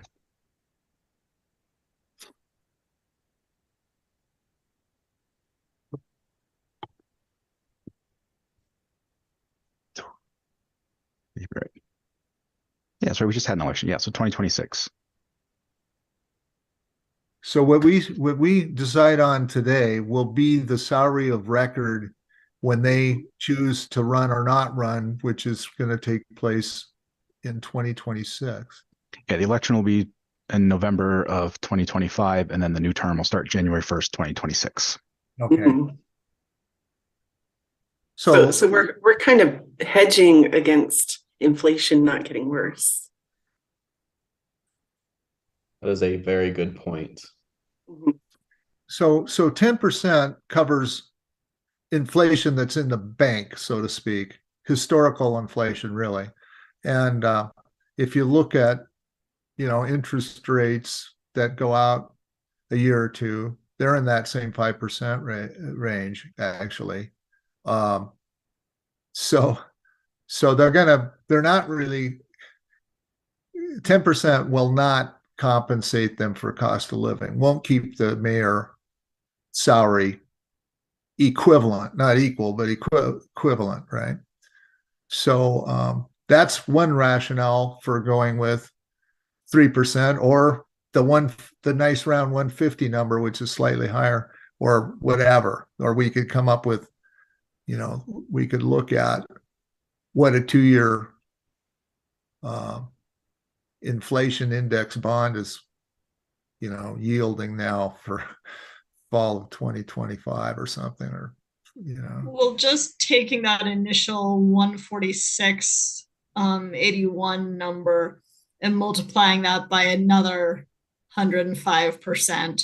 So just one more year's worth of inflation. We'll say that inflation kind of stays the same. I think it's actually slowing down a little bit now, knock on wood. But that would take us to 153,385. You'd need to do it one more time though, because it's a To 4-year take it all the way position. out. Mhm. That would bring us up to $161,054. This also throws a wrench in. Wait, is the city councilors on a similar term, or will this number that we land on now go into effect sooner? Or are they also not going to go into effect until 2026? City councilors are staggered, so it will affect some of them. So the way the salary changes work, it only works on the next term for the applicable office. So there's going to end up being staggered. So some of them, it will take effect in 2024 and some of them in 2026. Does this commission meet again before the next mayoral election? In case this all has to be reconsidered? So we will meet in 2025 again. So let's say it's spring or, February, March 2025, and the election isn't until November. So then technically it could be recalibrated and still apply to the next election. Based on my understanding, correct, yes. Okay, so we can capture historic inflation to now, and then in 2 years, we can capture historic inflation again. Yep. We're not trying. Okay, great. We don't have to future-proof for inflation.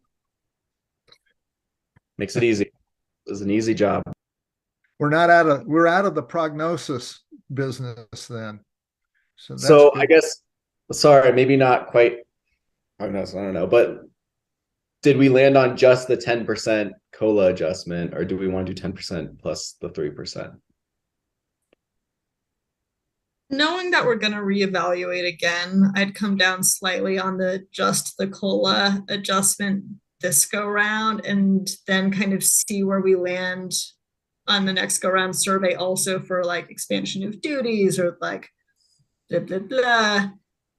think See that's if the fair. citizens of Albuquerque. The next round of surveys for the mayor isn't going to get us any different results though, because the mayor's not going to be changing and his salary isn't going to be changing between now and the next meeting. That's a good point. So let's just leave the mayor's salary. Gee, it's not going to affect anything. Why are we deciding on it if we're just going to change our minds in 2 years? As you know, not to throw a wrench into what we've been working on all day, but Well, I think that we'll have enough historic knowledge on this, assuming all of our current lovely commissioners who are on deck through 2026 remain on. We will have this historic knowledge. We will have the records of it that we kind of factored in that historic cost of living adjustment for them or for the mayor's role. And then at the next go round can kind of consider, do we just continue with the cost of living to bring it up to par? Or do we want to add in any other variables at that point? I think that's a very fair thing to do because we don't know, maybe there will be a lot of city changes in the next couple of years as we hopefully finalize, done with COVID. Everything's back to normal. The mayor goes and just retires every day. Who knows? But Well, it gets you up to bringing it up to with the cost of living currently, even though it kind of gets you a good foundation for the next decision. You're up to speed, and then you can just look at a limited, what happened since the last time. And yeah, you never know. I mean, we could have deflation. We could be in a big recession. You just don't know.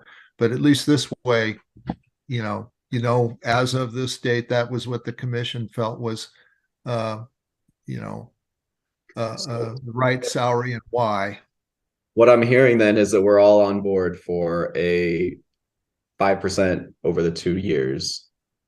10. Well, 5 each year. Yeah. 5 each year to get to the 146,081.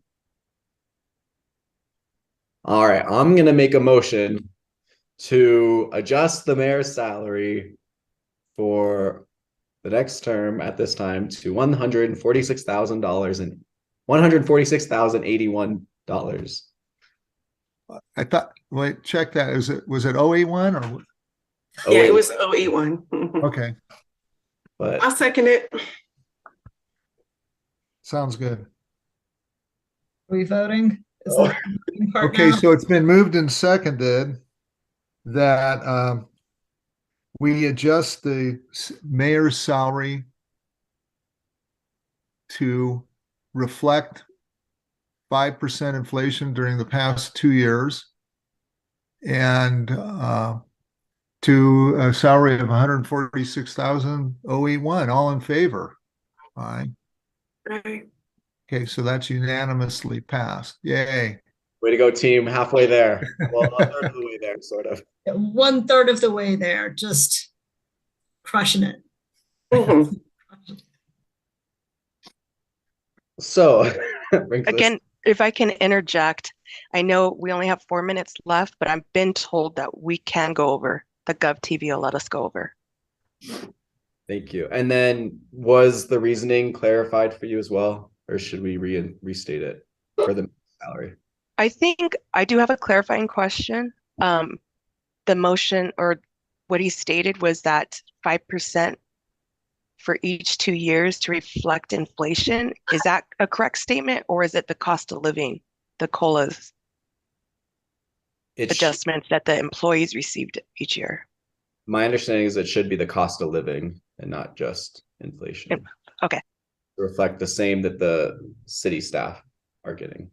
Yeah, that sounds Okay. right. That everyone on the commission agreed, make it cost of living to match the city's cost of living raises for its employees. Does that sound right? I think that it was our original. Okay. Yeah. Yeah. You got it, Marissa. Good point.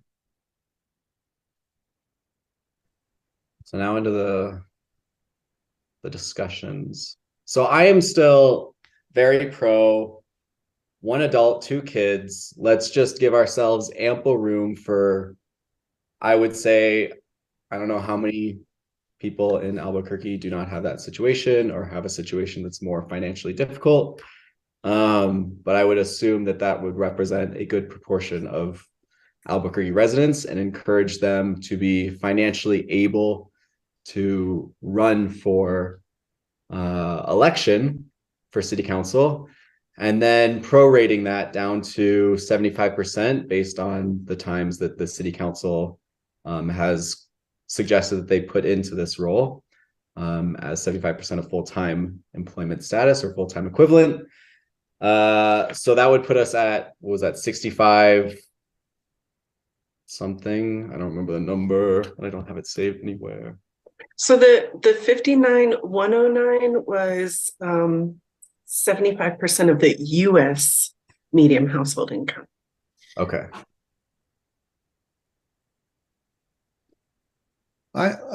You guys have convinced me. I would go with personally, but I would do the 60,000 because of Molly's analysis. That sounded okay to me. And the reason, although Michael's arguing for 65, there is a range of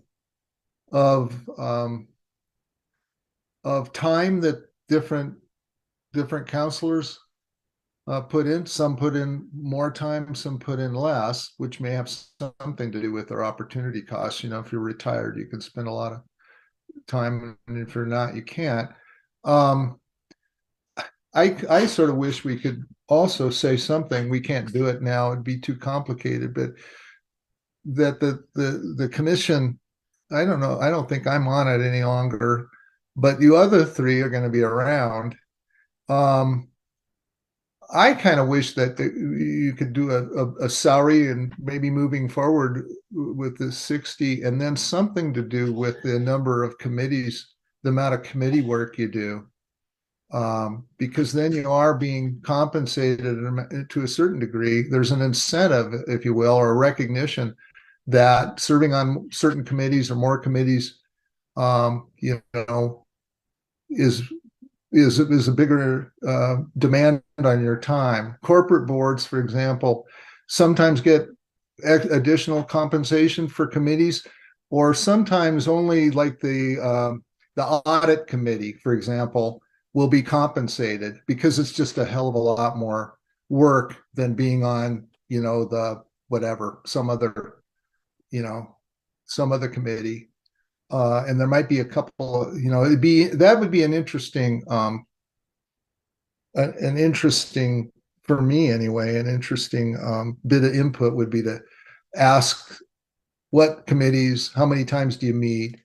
Are there certain committees? How many committees do folks serve on? And just that kind of thing as a way of supplementing the salary. But that's something in the future, perhaps.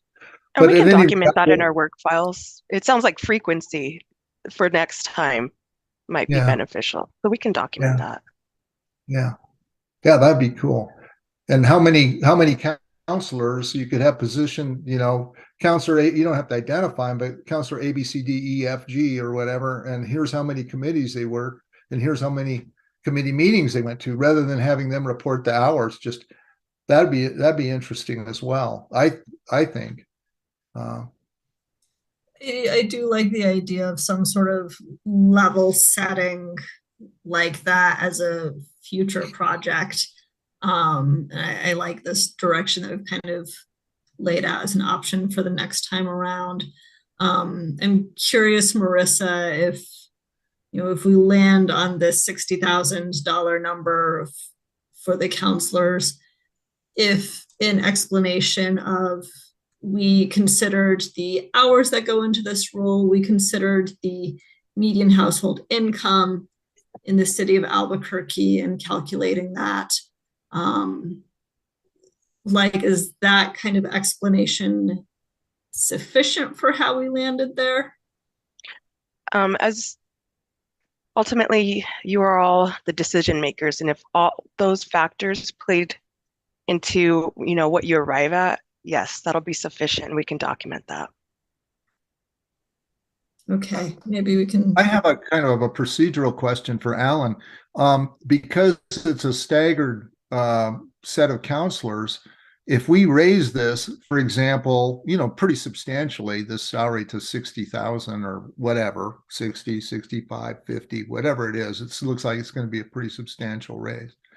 And you're electing whatever is it a 3-year staggered term then? 3 3s? No, they're all also 4-year terms, and 4 of them are on one cycle and 5 are on the other. I don't remember exactly who was on which. So some folks will be there'll be new folks that get elected next year or 2025, and then it's going to be like 2 more years or something until the remainder get run for office. Is that right?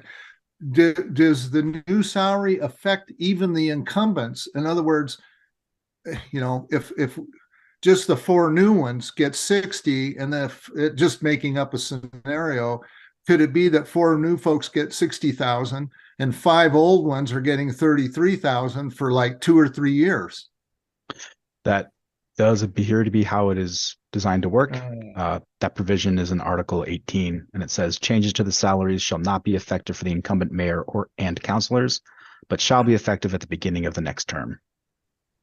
Just got to rip off the awkward Band-Aid. It's super awkward. And we got to just rip it off. And isn't some of them being elected this year to start in 2024? Yes, that's correct. Yeah, we can't unnaturally suppress the salary for new people coming in just so the old people won't feel bad. It's just awkward. That's all. It's just to know what's good. Life often is. We have in economics, there's a saying about Pareto distribution, which a good distribution, a fair distribution, or a fair allocation of resources is one that, or system is one where, you make at least somebody better off and no one worse off. And that's supposed to be something everybody would agree to. And every time I had one of my old econ profs bring that up, I said, you've never had kids and 1 popsicle. Good luck. It's like, try to tell that other kid that, well, you're no worse off, even though Bobby got a popsicle and you didn't get one. What are you complaining about? Well, anyway, yeah. Who's to say the incoming council members, whoever they will be, won't want to split their increase, right? Maybe that's too idealist of me. But in any case, I still think a substantial raise is past due. And I am still 100% on board with an increase. So with that being said, that'll provide the incumbents who are not running for re-election to do a really good job so they get re-elected next round. Perhaps, and hopefully some really solid potential candidates as well. So let's kind of try and more hone in. I mean, the 60K has still been tossed around. I'm not, opposed to that number. I would like some more kind of justification on why just 60, right? It's slightly lower than this, what's it called? Living wage for a parent and 2 kids living alone, or an adult and 2 kids living alone. But it's also slightly higher than, I believe, Commissioner Rogers, you said the 59,109 is the US median household income, or 75%. Oh, it's 75% of it, yeah. So then, I don't think we need to take in the US necessarily into account, but. Well, and so I think my range was based off of the 75% of the median household. And then the higher end was based off of the living wage, 75% of the living wage. Okay. So somewhere in there, I'm happy. But like, if we put it at 60,000 even, like that's going to drive me nuts, because there's no other salary in the city that's even like that. So why would we do that? I don't want to be arbitrary. I want to be intentional with my numbers here as well. So, and I also almost want to just completely ditch this idea of comparing it as we did, comparing the city council members' salaries to what they currently are with in the same way that we're doing the mayor's. So I think that part of our reasoning or major consideration is we believe that they are grossly underpaid and we want to modernize our city council compensation. So we just completely tossed their previous number and came to a new number. I would say, yeah, I agree with that, Michael. I would be cautious about, I would leave out, Marissa, I would not say grossly underpaid. That sounds sort of editorial. But I think there are some rationales. We got input from cities, peer cities that you have the same governance structure, and we're well below those cities. And our surveys among other city employees,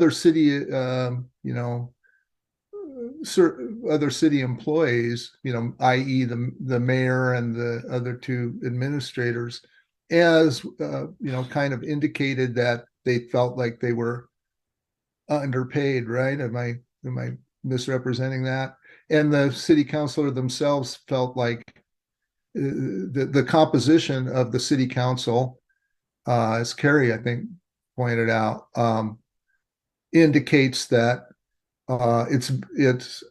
we're attracting folks that are not necessarily representative of the working, the I don't want to say people, the cross section of the community. How's that? Because they're retired, you got to live off their investments. Yeah, we want to have a city council that could be representative of our community. Right. That's a much better reasoning than mine. And that's fair. I'm allowed to be sometimes dramatic. But no, I agree. Again, they're underpaid and we want to pay them more so that it is representative, hopefully, or at least able to be represented. Representative is a good word. So I'm perfectly comfortable with the 59,109, especially knowing that we're going to be revisiting the subject in 2 years. Do I have to formally make a motion and y'all decide on it? Okay, I move that we select $59,109 per year as a salary for city council members due to the fact that it's 75% of the U.S. median household income and will attract a wider variety of candidates.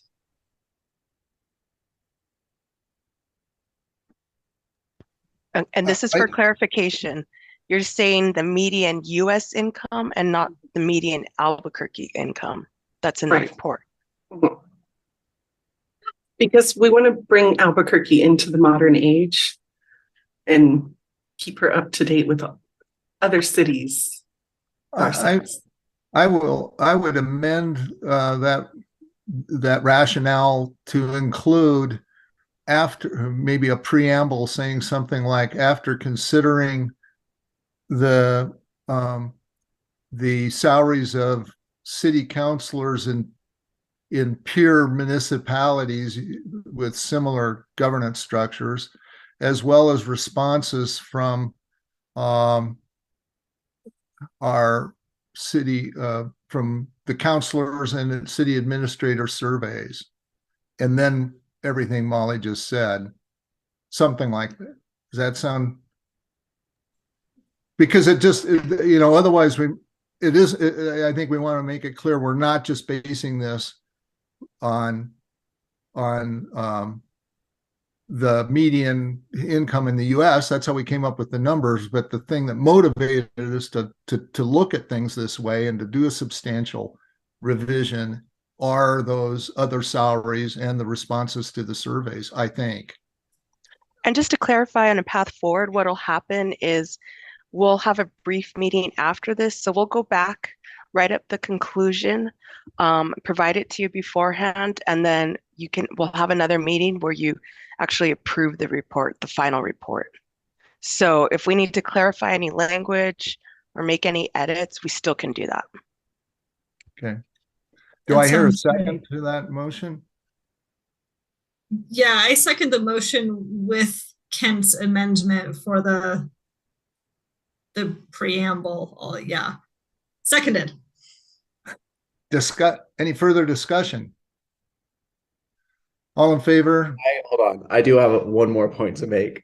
I still don't love the idea of basing this off the US median household income. I think that there are obviously big differences between Albuquerque as a city of 500 something thousand, I don't remember, and the US population of 330 something million.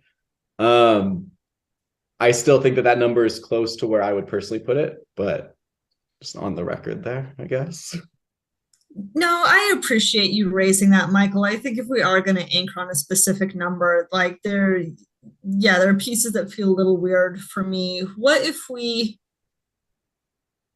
even recognizing that this is the median income and does not specify full-time, part-time, or whatnot. I do see it just says median income, not median household income.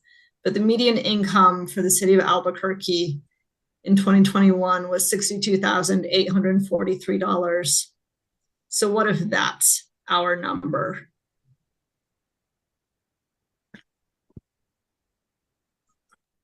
I would be happy with that personally.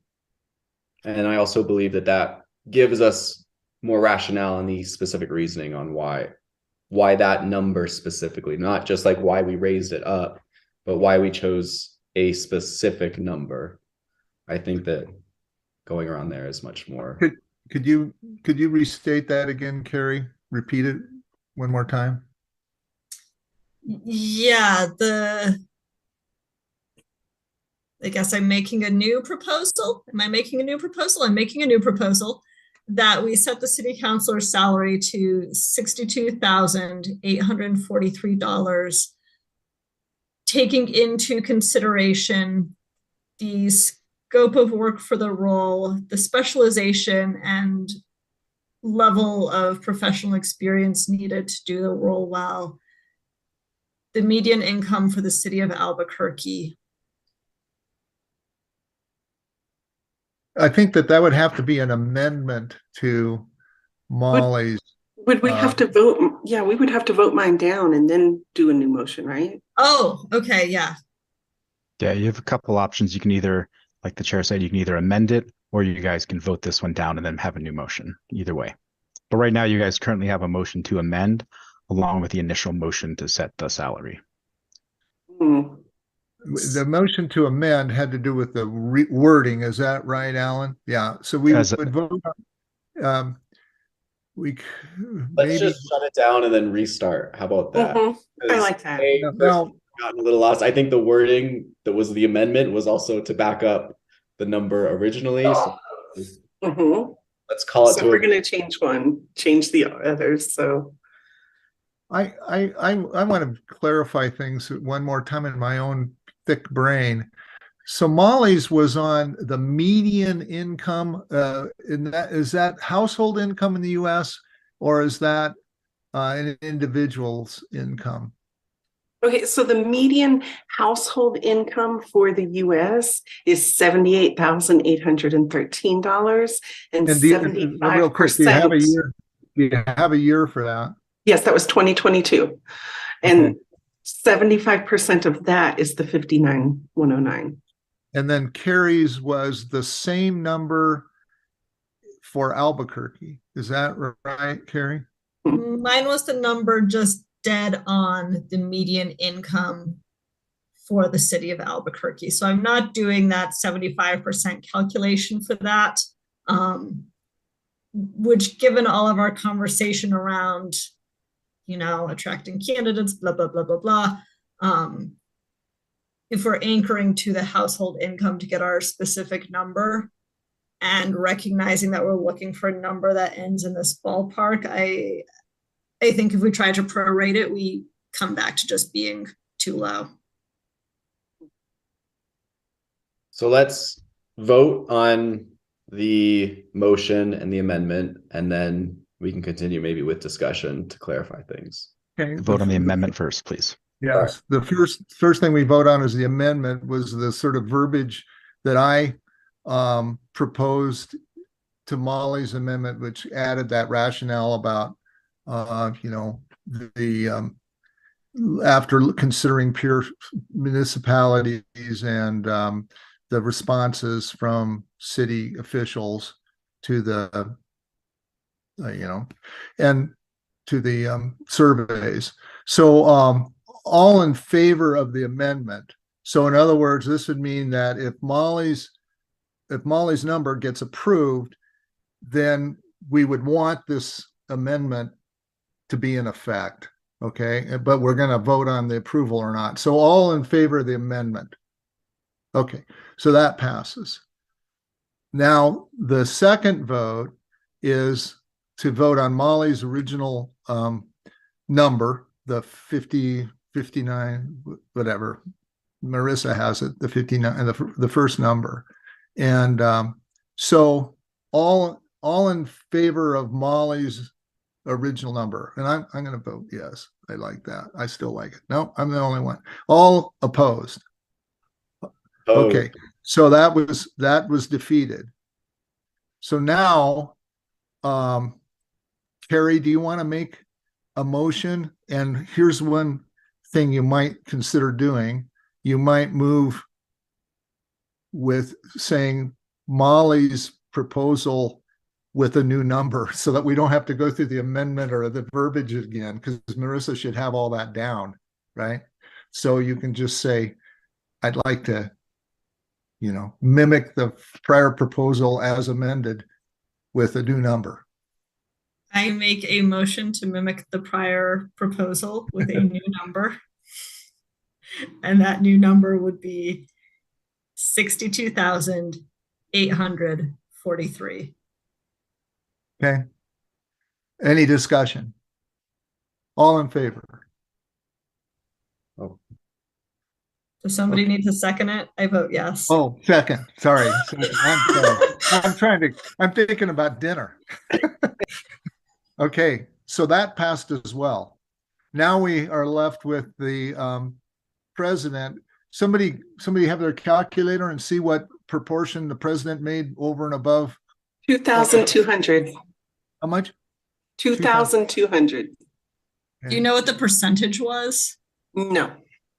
So that'd be about 7%, 6.5% as listed in our report on page 29. 5%. That one for us. 6.5%. 6.5. Correct. 6.5. Anybody want to make a motion? Well, hold on. Now we're going to have to do math. Can I motion to pay the council president 6.5% more than the recommended changed council member salary? So that And did you mean to say in keeping with the past rationale, in keeping with our past? Yeah. I did mean to say that in keeping with past rationale. Okay. Got it, Marissa? Yes. Okay. Any discussion? Hearing did none. that. Oh, it's the seconded. Is it seconded? Sorry. Oh, I'll yes, second. nice second. Oh, Okay. second. Okay. So any discussion? So I did the math. Do y'all want the numbers? Oh, okay. Sure, Molly. Okay, it's $66,927.80. Great. Okay. So it's been moved and seconded that the council president makes 6.5% extra for those extra duties, which is in keeping with past the past additional compensation with for the council president. All in favor? Aye. Okay, so that passed unanimously. Do we have any Incredible, further? guys.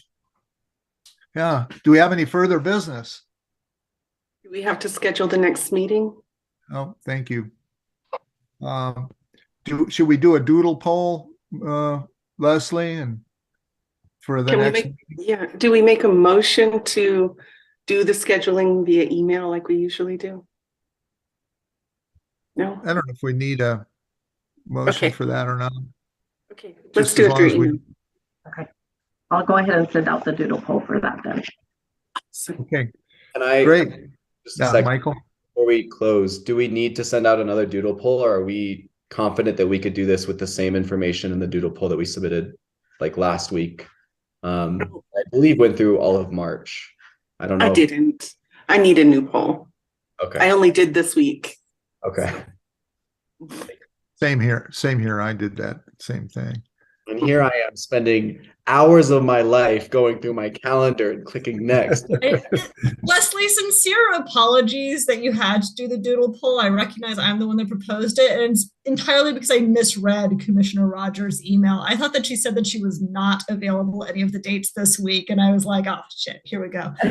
So No, I'm so sorry that you set that whole thing up. no worries at all. Well, I caused the whole thing to begin with by, kind of waiting. I have this fail-safe system that I'm gonna get these reminders, and when they don't happen, yeah. Okay. Well, no more new business, old business, any business.